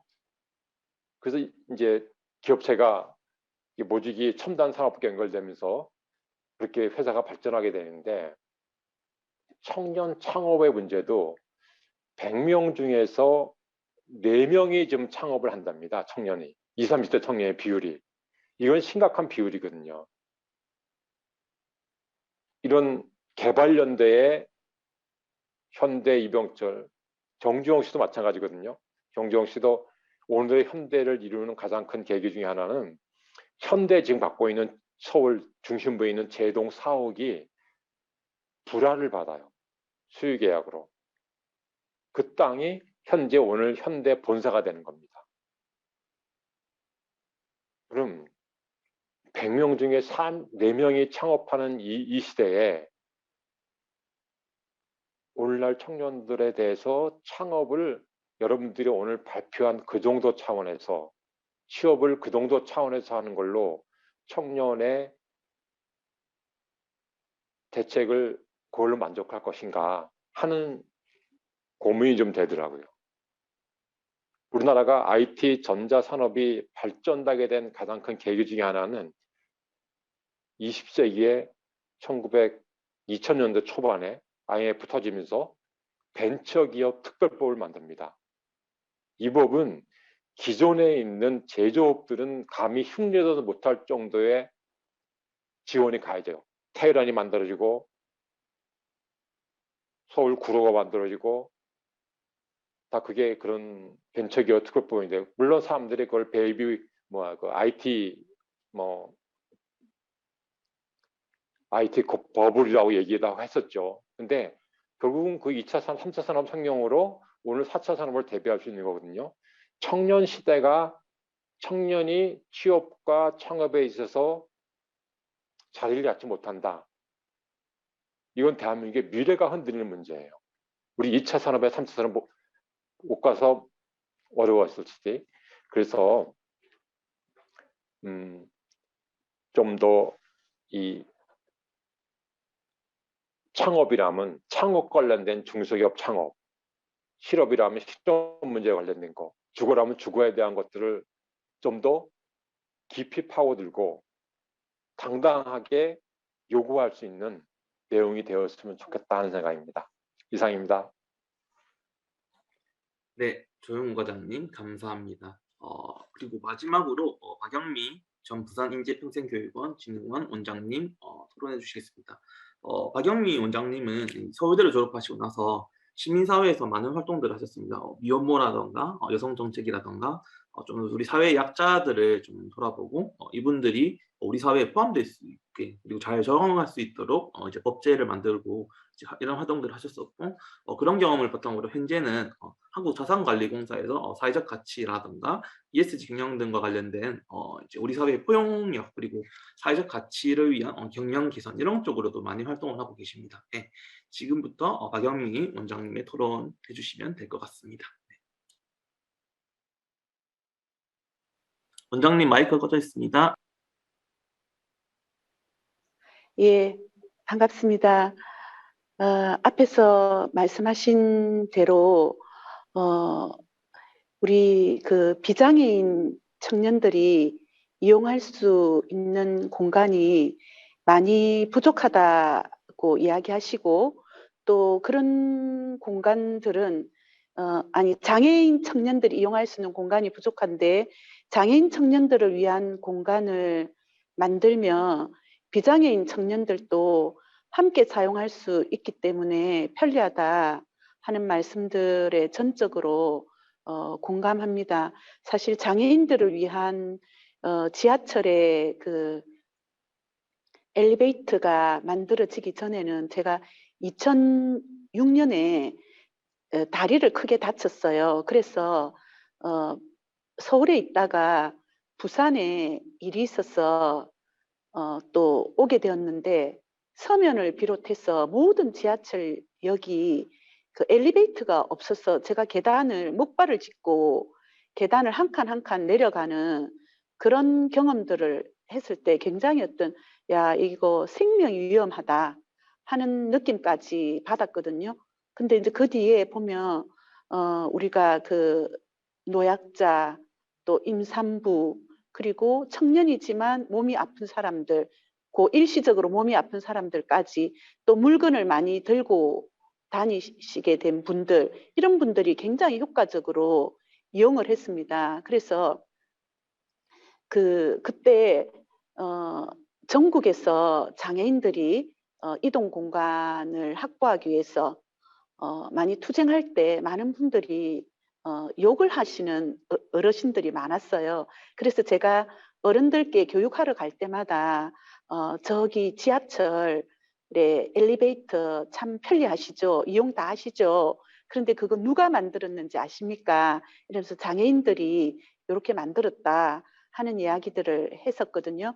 근데 이제 저희들이 이렇게 장애인 청년을 위한 공간을 장애인 청년들에게만 맡겨놓고 비장애인 청년까지 이용하는 혜택을 누리지 말고 같이 장애인, 비장애인 청년들이 함께 그런 공간을 만들 수 있도록 노력하면 좋겠고, 또 우리 사회가 장애, 비장애 청년들에게 적극적으로 활동할 수 있는 공간을 마련해 주는 것을 주요한 자기 업무로 했으면 좋겠다 생각이 듭니다. 그리고 저도 이제 부산 인제 그 평생교육진흥원에 있었는데, 그때 이제 평생교육의 측면에서도 고등학교를 졸업한 청년들이 많이 빠지는 것 같고, 인재 육성이라고 할 때도 그 인재 육성이 주로 대학을 다니고 있거나 대학을 졸업한 뒤에 청년들을 많이 이제 지칭해서 사업을 정해져 있던 그런 경험이 있습니다. 그래서 우리 앞에 토론자께서 이야기하신 그런 부분들이 굉장히 중요하다고 생각하고, 특히 우리가 이제 90년대까지는 고등학교를 졸업하고도 굉장히 취업이 잘 되었습니다. 그래서 취업률이 고등학교를 졸업해도 90% 가까이 되었는데, 사실 이제 그 92, 3년도에 이 사학이라고 하는 게 많이 생겨났잖아요. 그죠? 그래서 전현직 국회의원들이 중심이 되어서 대학을 많이 세웠고, 그러면서 대학이 엄청나게 늘어나면서 이 대학과 대졸과 고졸 사이에 이렇게 임금 격차가 크게 되었어요. 그래서 전체적으로 우리나라 어떤 학력 인플레가 굉장히 심각해져 있는 상황이고, 지금 이제 대학을 졸업하는 사람들 한 7, 80% 정도 되지 않습니까? 그럼에도 불구하고 그분들도 적절한 어떤 취업을 못하는 이런 경우들이 굉장히 많이 있어요. 그래서 우리는 이제 이 문제가 굉장히 심각한데, 저는 이 부분에 대한 답을 어떻게 생각하냐 하면은, 취업과 창업에 대해서 전적으로 정부가 우리 사회가 보장해야 된다라고 하는 게 가장 중요하다고 생각합니다. 그래서 초등학교부터 자신의 어떤 재능과 적성을 발견할 수 있도록 학교 교육이 돕도록 하고, 그래서 취업을 할 수 있는 준비를 갖추어 주고, 또 창업에 있어서도 초등학교부터 이렇게 창업가 정신 교육을 강화해서 언제라도 본인이 취업 또는 창업을 동시에, 두 가지 카드를 동시에 설 수 있도록 우리가 인재를 준비시키는 것이 굉장히 중요하다고 생각을 하거든요. 그러니까 내가 취업이 안 돼 있어. 그런데 내가 취업을 하겠다 하고 구직 신청을 하면 그때부터 구직 수당이 나와야 되는 거예요. 그래야만 우리 정부가 구직 수당을 아끼기 위해서라도 이 초등학교, 중학교, 고등학교, 대학교 계속 이렇게 이분들이 일자리를 가질 수 있도록, 취업이든 창업이든 이 청년들이 할 수 있도록 전반적인 제도를 지원하는, 고쳐나가는 그런 방향으로 간다고 생각을 합니다. 그거는 이제 우리가 남성, 여성 가리지 않고 청년들 모두에게 일치한 이야기면서, 동시에 40대, 50대 여성들의 경우에도 이 고용률이라든지 취업률이 굉장히 낮거든요.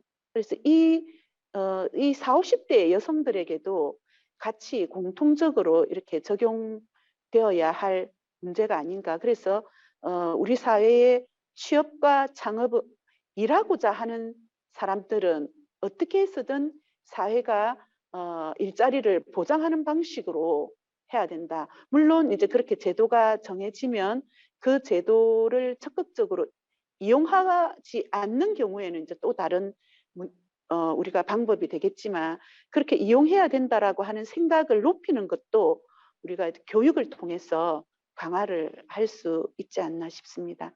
예, 감사합니다. 네, 토론 감사드립니다. 저희는 1부와 2부를 또 이제 진행을 했고, 그리고 제가 이제 우리 세션 자체가 좀 패널이 좀 많은 편이어서 전반적으로 발표와 토론 이후에 종합 토론, 전체 토론을 좀 이제 진행하려고 합니다. 이어가지고 이제 참석자분들과 다시 또 질의가 있으시거나 또는 더 코멘트를 하고 싶으신 분들이 있으시면 이제 마이크를 켜주시고 얘기를 해주시면 될 것 같습니다. 근데 제가 생각을 할 때는 제가 저장의 권한으로서 그 민재명 연구위원님께서 조금 이제 시간이 좀 짧아서 좀 더 많은 얘기를 하지 못하셨던 것 같아서 한 5분 정도 더 얘기를 해주시면 좋을 것 같습니다. 예, 많은 언급도 됐으니까 조금 더 베리어 프리에 관련된 청년 시설에 관련돼서 좀 얘기를 해주시면 좋을 것 같습니다. 네, 안녕하세요. 청년시설 운영 방안에 있어서 앞서 말씀해 주신 것처럼 그 다양한 참여 주체들이 적극적으로 참여할 수 있도록 이런 것들이 좀 보장돼야 될 필요가 있습니다. 그래서 제가 이제 앞서 말한 그 장애인 청년뿐만 아니라 비대학생 청년 그리고 외국인 청년 이런 다양한 참여 주체들이 좀 참여할 수 있는 공간으로 가야 된다라는 생각을 가지고 있었고요. 이게 왜 그러냐면은 이제 사회 통합, 이제 갈등이 많아져서 사회 통합에 대한 필요성이 이제 더 증대가 됩니다. 그래서 그 장애인 그리고 비대학생 사실 그 한 집단에만 있으면은 그 조금 이질적인 집단하고의 만날 기회가 별로 없습니다. 그래서 중요한 점은 그 이런 공적 시설에서는 좀 다양한 주체랑 직접 만나고 대화하고 함께 뭔가 참여할 수 있는 그런 프로그램들이 개발이 돼야 될 필요성이 있습니다.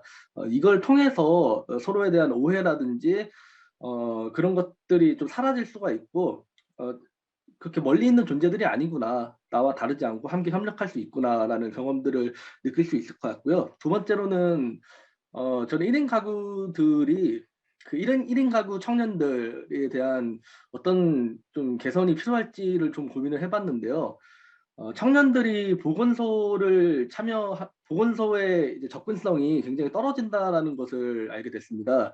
그래서 의료 접근성 향상을 위해서는 이 청년 시설 내에 작은 보건소 사업을 통해서 지금 뭐 창업 같은 경우는 이제 변호사분들이나 이런 분들이 그 멘토링을 좀 해주시거나 일정 시간을 정해서 상담을 무료로 해주는 그런 경우가 많이 있거든요. 그래서 인근 병원들과 연계해서 작은 보건소 사업을 진행을 함으로써 여성 질환이라든지 어떤 청년들이 이제 의료와 관련돼서 좀 예방적 돌봄이 필요한 부분에서 많은 도움을 얻을 수 있지 않을까라는 생각을 했고요. 그리고 마지막으로는 역량 강화에 대한 뚜렷한 비전이 필요합니다.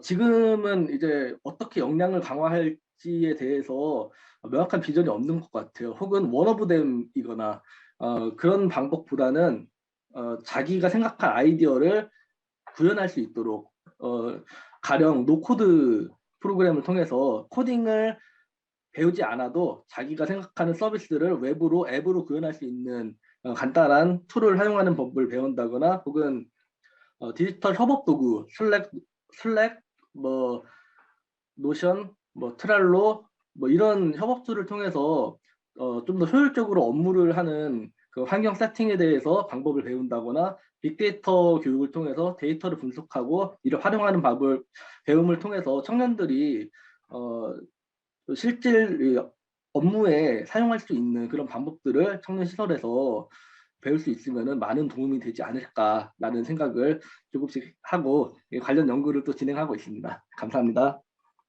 네, 감사합니다. 혹시 또 다른 분들 중에서 혹시 더 코멘트 하시고 싶으신 분 있으실까요? 있으시면 예, 제가 네, 원장님. 네, 코멘트 그 우리가 그 장소 문제 있지 않습니까?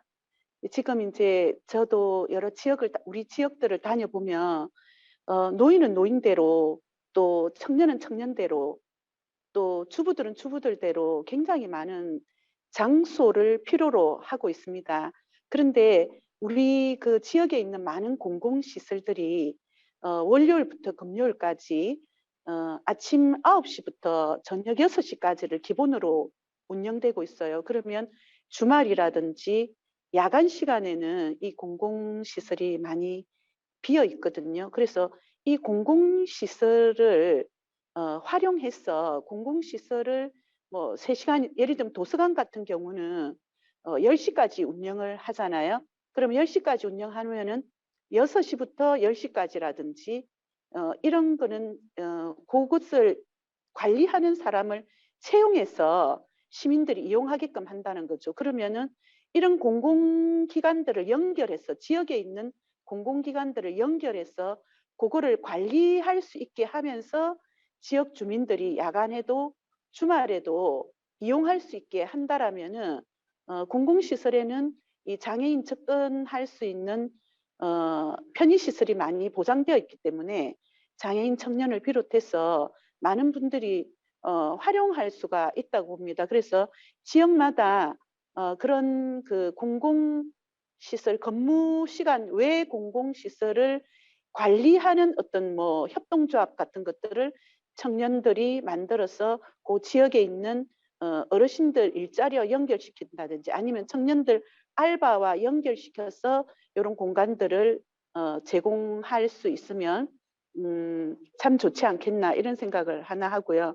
두 번째로는 우리가 그 평생교육 부분에 있어가지고 대학이 어떤 평생교육을 많이 담당하고 있는데 지금 현재의 대학들은 주로 이렇게 그 퇴직한 이 은퇴 연령의 노인들을 위한 평생교육 기관으로서 대학의 평생교육을 많이 활용하고 있거든요. 그런데 이제 조금 앞서가는 그 나라들에서 보면은 그러한 평생교육은 사회 속에서 지역사회 속에서 지자체가 주로 운영을 하고 있고 그 대학에서의 평생교육기관은 우리가 대학교 1학년 때 들어갔는데 4학년 때 졸업하려고 해보니까 사회가 또 많이 달라져 있어요. 이렇다든지 아니면 내가 졸업을 했는데 한 3, 4년 사용하고 보니까 내가 졸업할 때까지 익힌 기술이 낡아졌어. 그러면 그런 사람들을 위한 졸업생들을 위한 정기적인 업그레이드를 위한 평생교육 기관으로 대학의 평생교육기관이 좀 역할을 해야 되거든요. 그런 부분들을 저는 좀 우리 청년들이 많이 요구를 하게 되면 앞에서 이야기했던 그런 교육들이 대학에서 이루어지니까 더 좋지 않겠나. 그러면 이 부분에 있어서 이제 우리 고등학교만 나가고 그 현장에서 일하면서 섭득을 하신 분들이 또 이렇게 그 대학의 평생교육기관에 가서 한다든지 이렇게 하는 것까지도 이제 대학이 어쨌든 그는 산학으로 하면 되겠죠, 그죠? 산학으로 하고 그 산학을 졸업하면 또 대학의 평생교육센터에서 그 새로운 지식과 기술을 습득할 수 있도록 이렇게 한다라면은 전반적으로 좀 체계가 잡히지 않겠나 이런 생각을 해봅니다. 네, 이상입니다. 네, 감사합니다. 혹시 그 다른 분들도 혹시 좀 코멘트를 하실 수 있으실까요? 근데 제가 시간이 많지는 않아서 한 3분 정도 드릴 수 있습니다. 혹시 없으시면 제가 좀 얘기를 드릴까요? 혹시 있으십니까? 마이크를 켜주실 분이.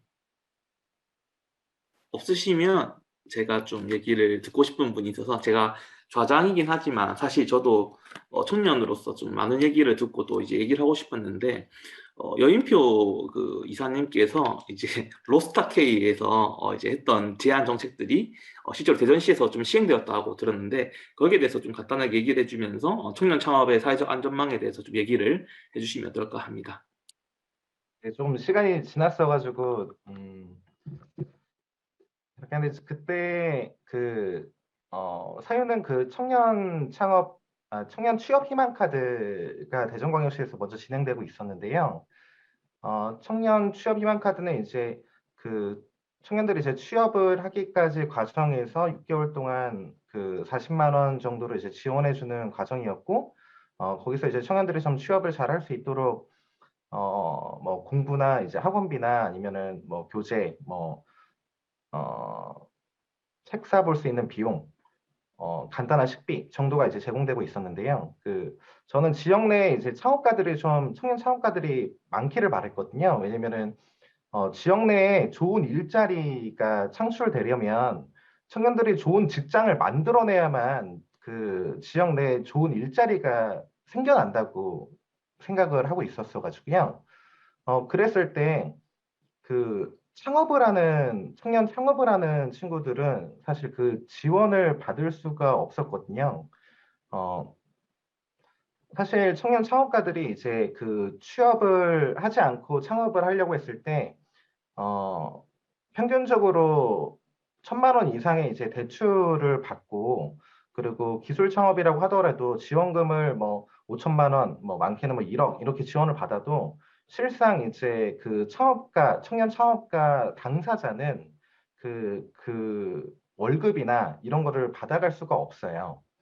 그렇기 때문에 주변에서는 이런 청년 창업가들이 어떤 국가 지원을 많이 받고 이 친구들이 어떤 실질적인 생활비나 이런 데에서는 사실 생각을 못 하고 있었는데 실제로 청년 창업가들이 그 지역 내에서 성장을 하고 발판을 갖고 이러려면 미팅을 갖고 뭐 사람들을 만날 때 어떤 커피값이라든지 아니면 마케팅 비용이라든지 이런 데에서 지원을 받아야 된다고 생각했고 그리고 반대로 그 취업을 하려는 청년들을 지원해 준다고 한다면 응당 당연히 청년 창업가들한테도 지원을 해줘야 된다고 생각을 했거든요. 이 친구들이 취업을 하지 않고 창업을 할 때도 취업하는 청년들과 똑같은 그 지역적인 혜택을 누릴 수 있어야 된다고 생각해서 그때 그런 그 정책을 제안하게 되었고 그리고 실제 대전광역시에서 그 제안이 받아들여져서 연 제가 알기로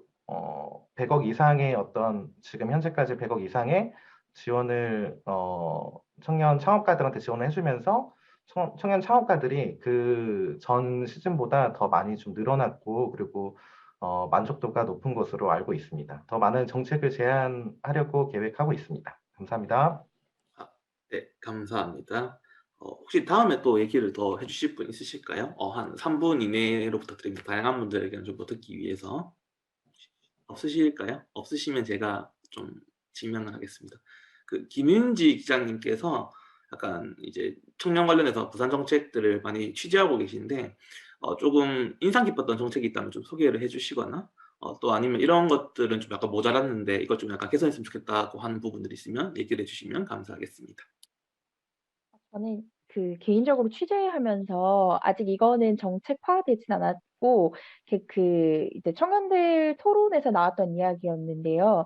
약간 이제 장기 모기지론을 좀 접목을 해가지고 요즘에 안 그래도 집값이 되게 문제잖아요. 청년들이 어디에서 거주할 것인가 그리고 그 돈을 과연 청년들이 노동으로 벌 수 있는 소득으로 낼 수 있나라는 거에 대해서 많은 의문부호가 있잖아요.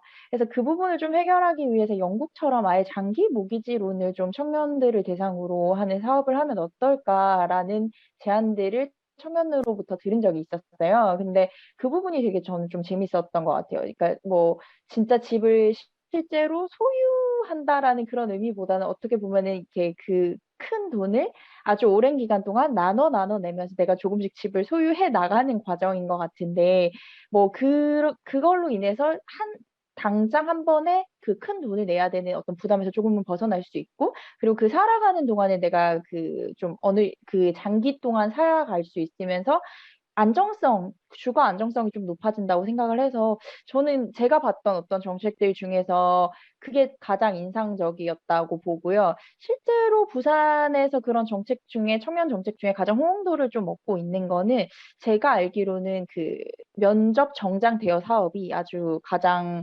좋은 호응도를 얻고 실제로 이용하는 사람들과 그리고 또 그거를 이제 지원하는 기업들의 만족도도 서로서로 높은 걸로 알고 있습니다. 네. 네, 감사합니다. 그러면 제가 이제 저장의 권한으로 조금씩 한 분 한 분 얘기를 좀 듣도록 하겠습니다.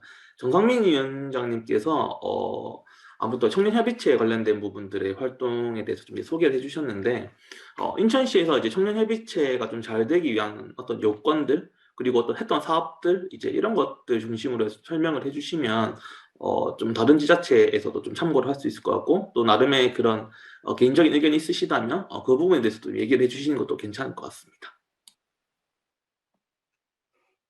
네. 그 제가 그 협의체를 1년 반 정도 이제 운영을 같이 위원장으로서 활동을 하고 이제 12월 31일 제가 임기가 마무리가 됩니다. 그동안 이게 느꼈던 것은 처음에 그 행정과 같이 일을 한다고 하는 것은 조금 행정이 청년들에 대한 신뢰가 좀 필요하겠다라는 생각이 가장 많이 들었습니다. 그러니까 청년들이 어떻게 보면 행정의 관점에서 보면은 청년들이 제안하고 이야기하는 것들이 사실 아마추어적으로 보일 수 있는 그런 부분들이 있는데 같이 이제 적극적인 소통을 통해서 청년들이 정말 원하는 것 이런 것들이 있고 그것을 이제 같이 함께하는 과정들을 서로 함께 하다 보니까 어느 정도 이제 관과 청년들과 이 신뢰가 좀 쌓이게 되고 그 신뢰를 바탕으로 이제 청년들이 제안하는 것을 받아주기 시작을 했거든요. 그래서 그 청년세 협의체라고 하는 게 정말 좋은 정책 제안을 주는 것도 좋지만 그 정책이 정말 구체화되고 시행되는 데까지의 그 과정도 함께 긴밀한 정말 소통이 행정과 필요하겠다. 그걸 정말 많이 느꼈습니다. 네, 감사합니다. 사실 저도 이제 위원들도 있고 이제 공무원들도 있고 상호 간의 그 소통, 그다음에 긴밀한 협력, 그리고 지속적인 이제 활동에 대한 공유 이런 것들이 이 피드백과 함께 좀 이루어진다면 아무래도 청년 정책들이 좀 더 현장성이라든가 다양성들을 좀 추구하는 데 많은 도움이 될 거라고 생각을 합니다. 그런 관점에서 그 오승현 이제 위원장님께서는 조정위원회 위원이시기도 하시지만 이제 저희 주제와 가장 이제 깊은 관계를 갖고 있는 참여와 권리 쪽인데 혹시 인천시에 참여와 권리 관련된 어떤 정책이나 방향이 있었다면 좀 소개해 주시는 것도 좋을 것 같습니다. 네. 사실 그 참여 권리 방금 이제 저희 인천 청년 네트워크 위원장님이신 정상민 위원장님이 이제 말씀을 하셨는데 사실 저는 이제 지금 인천시 청년정책조정위원회 위원을 맡고 있기도 하고 인천시 청년정책 네트워크의 참여 권리 분과의 분과장을 함께 맡고 있습니다. 그래서 그 사실 지금 좌장님께서 말씀을 주시긴 했는데 그 참여 권리에 대한 정책이 인천시에서 현재 청년에 관련된 정책으로 지금 이렇게 나와 있는 거는 3가지 정도로만 나와 있어요. 그러니까 그 보통 청년이라고 생각을 하면 대부분의 많은 분들이 청년의 정책은 일자리, 취업, 이런 주거, 이런 쪽으로 굉장히 치중이 많이 되어 있고 관심도가 가장 크기 때문에 이렇게 청년이 이런 활동을 참여하고 어떠한 권리를 주장하고 이런 부분에 대해서는 사실 정책이 조금 이렇게 많이 적은 것도 굉장히 사실이기도 한데 어떻게 보면 모든 부분에 대한 이런 정책의 다양한 분야에 대한 걸 포괄적으로 포용할 수 있는 이런 게 이제 참여 권리 분야 쪽이라고 저는 생각을 합니다. 특히 저는 이제 참여관리 분과장을 올해 이제 활동을 하면서 제가 이제 저희 쪽에서 정책을 제안했던 것 중에 하나가 그 말씀하셨던 이런 협의체에 관련된 부분이었고요. 인천시는 현재 10개 구군으로 현재 이루어져 있는데 이런 네트워크가 생긴 곳도 있고 생기지 않은 곳도 있습니다. 근데 어떻게 보면 인천시에 활동을 하러 오는 청년들이 대부분 이제 각 구에 내가 살고 있는 구에 있는 그 구에 있는 청년들이 나와서 활동을 하는 거기 때문에 이제 인천시에 있는 청년 정책과 꼭 각 구에 있는 청년 정책들이 겹치게 중복이 되어 있는 부분도 많고 또 어디는 아까 이제 한 분이 이제 말씀을 해주셨는데 어디는 또 예산 이런 이렇게 재정 자립도가 좀 낮아서 어떤 정책이 조금 이렇게 다르게 반영이 되는 부분도 있고 이러다 보니까 이런 걸 서로 좀 소통을 할 수 있는 협의체가 만들어진다고 하면 앞으로 많은 좋은 정책들을 제안할 수 있는 자리가 생기지 않을까라는 생각 때문에 이런 협의체에 대한 부분을 현재 이제 올해 제안으로 진행을 했고요. 앞으로 이런 이제 거버넌스라든지 이런 부분들의 역할들이 조금 더 커지려면 이렇게 서로 이렇게 시행착오를 겪을 수 있는 부분들이 좀 적어져야 된다고 생각을 하기 때문에 그 가장 이런 네트워크의 단점 중에 하나가 임기가 끝나면 그대로 그 연계성이 이루어지지 않고 인수인계가 되지 않기 때문에 다 이렇게 잘 이어지지 않는다는 거? 그러면 새로운 청년들이 와서 또 다른 시행착오를 겪고 또 다른 문제가 계속 생기는데 서로 다른 청년들이 와서 다른 문제를 계속 겪는다는 것이 굉장히 안타깝다고 생각을 하고 이러한 부분들이 조금 이렇게 어떠한 시스템이 생겨서 좀 이렇게 연계가 잘 될 수 있게끔 하는 게 좋지 않나라는 생각을 하고 이러한 부분으로 더 많은 청년들이 이런 활동에 참여를 해서 또 자신의 권리를 주장할 수 있는 이런 부분들이 생길 수 있지 않을까라고 생각합니다. 네, 감사합니다. 제가 인천시에서 조금 이제 유의미하게 봤던 것들은 청년들이 대부분 직장이거나 또는 대학을 다니게 된다면 이제 회의 시간 같은 것들을 좀 이제 그 이후에 이제 잡았다는 것들이 약간 의미가 있었다고 생각하거든요. 사실 청년의 사회 참여에서 제일 중요하다고 저는 생각하는 것들이 참여할 수 있는 시간이나 공간 이런 것들을 좀 마련해 주는 것이 중요하다고 보는 건데 사실 그런 부분에 대한 부분들이 좀 다른 시에서도 그리고 이제 중앙정부에서도 좀 이루어지게 된다면 좋겠다. 그리고 오승현 이제 위원님께서 얘기하셨던 것처럼 청년협의체가 이제 하나의 그 기구로서뿐만 아니라 청년협의체 자체가 이제 정책들을 같이 이어나갈 수 있는 연속성을 확보하는데 중요한 역할을 할 수 있을 거라고 생각을 합니다. 그런 부분에서 이제 한성철 그 위원님께서 약간 오승현 위원님께서 약간 좀 그런 부분들을 이제 코멘트 해주셨으니까 이제 특성화 고등학교 졸업한 친구로서 또는 또 현재 그 청년의 당사자로서 뭐 약간 어려움이나 좀 이런 부분들이 해소되었으면 좋겠다라고 하는 부분이 있으시면 추가적으로 얘기를 해주시면 감사할 것 같습니다. 근데 시간이 그렇게 많지가 않아서 한 2분에서 3분 내외로 부탁드리겠습니다. 네, 알겠습니다. 뭐 아까도 제가 뭐 말씀드렸듯이 사실 이제 뭐 이제 보통 이제 청년들이라 하면 이제 정의를 하는 게 이제 보통 이제 뭐 대학교를 나온 이제 청년들을 기준점으로 이제 정의를 하는데 사실 이제 고등학교를 졸업하고 난 청년들은 바로 이제 취업 전선에 뛰어드는데 사실 그 이제 취업을 하고 나서 받는 뭐 불이익들이나 이런 부분에 대해서 사실 뭐 어떤 조언이나 교육적인 부분에 대해서 조금 부족하지 않나. 그래서 약간 좀 그런 부분들에 대해서 약간 좀 멘토적인 역할을 할 수 있도록 약간 그런 프로그램들을 좀 더 추진하고 학교에서도 고등학교에서도 좀 그런 부분을 그런 프로그램에 대해서 조금 더 추가적으로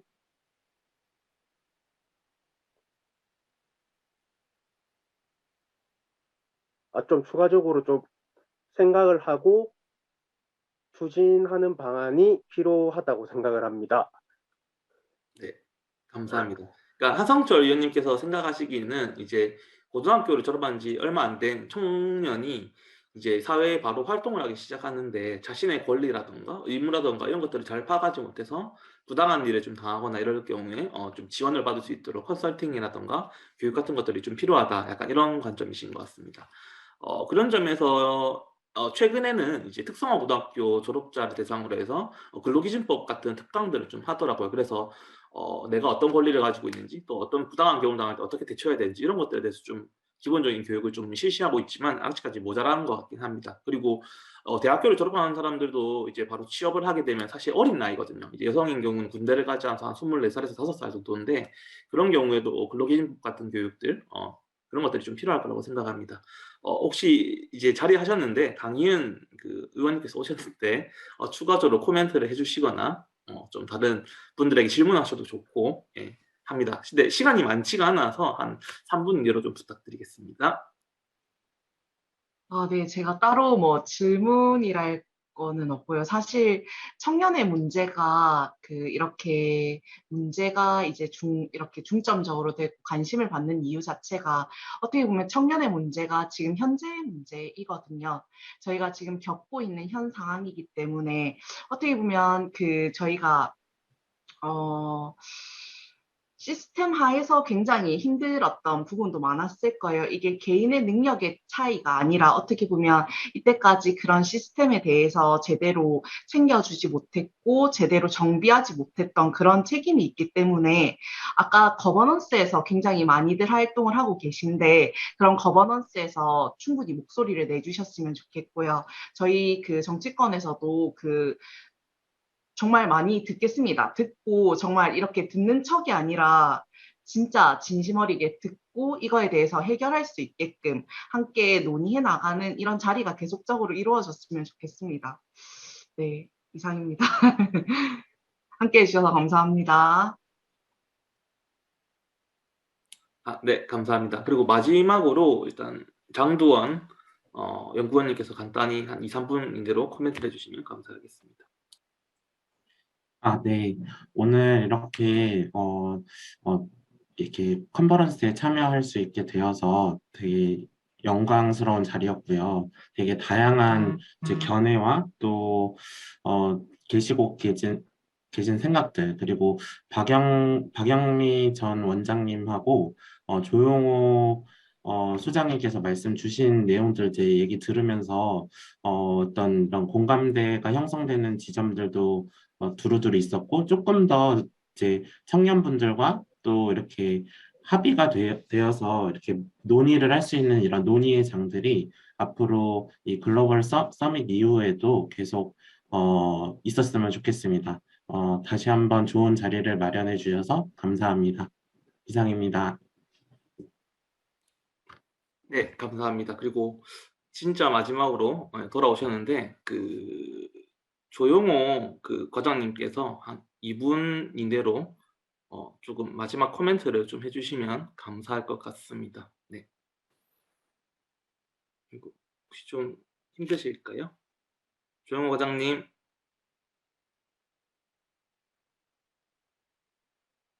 제가 좀 나왔습니다. 얘기하려고요. 마지막 코멘트 드리고 싶은 것은요.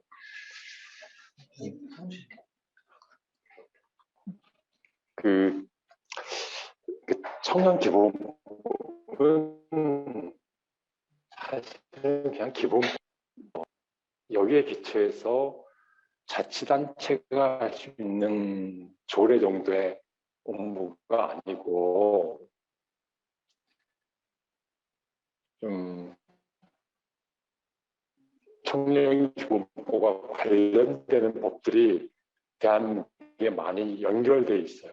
제가 조금 언급했는데 중소기업 창업 지원법이나 청년 실업, 청년 취업 특별법 이런 것은 대표적인 너무 알려진 것들이고, 대한민국의 수많은 법률들이 청년기본법의 정신에 따라서 바꿔져야 되는 것, 이것이 정치권에서 할 일 중에 하나고, 한국변혁법제연구소를 만들어서 이 시대 청년이 뭔가 전 세대에 대해서 불이익을 받고 있다는 것은 이건 잘못된 거거든요. 이건 전 시대의 어떤 정책이 이러한 결과를 가져왔을 수가 있을 것 같아요. 그거를 논리적으로 과학적으로 규명해서 찾아내는 일을 같이 했으면 좋겠습니다 하는 생각입니다. 이상입니다. 네, 감사합니다. 약간 좀 음향이 좀 잘 안 들려서 좀 어렵긴 했는데 그래도 네, 마지막까지 이렇게 코멘트를 해주셔서 감사합니다.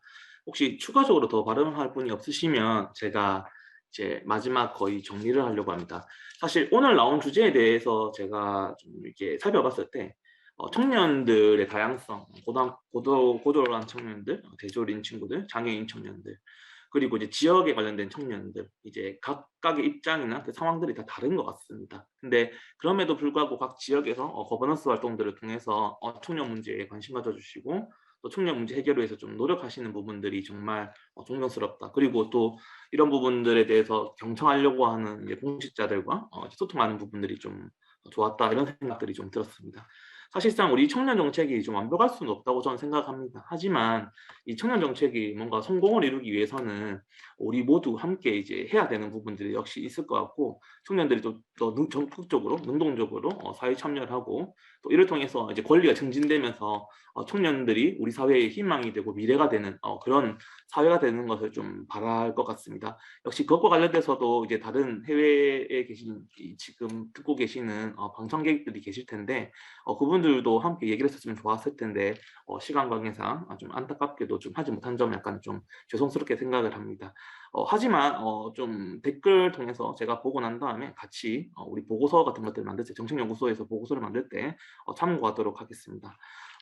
우선 이 마지막으로 이제 패널과 함께 연사분들 활발하게 토론해 주시고 또 성실하게 답변해 주셔서 정말 감사드립니다.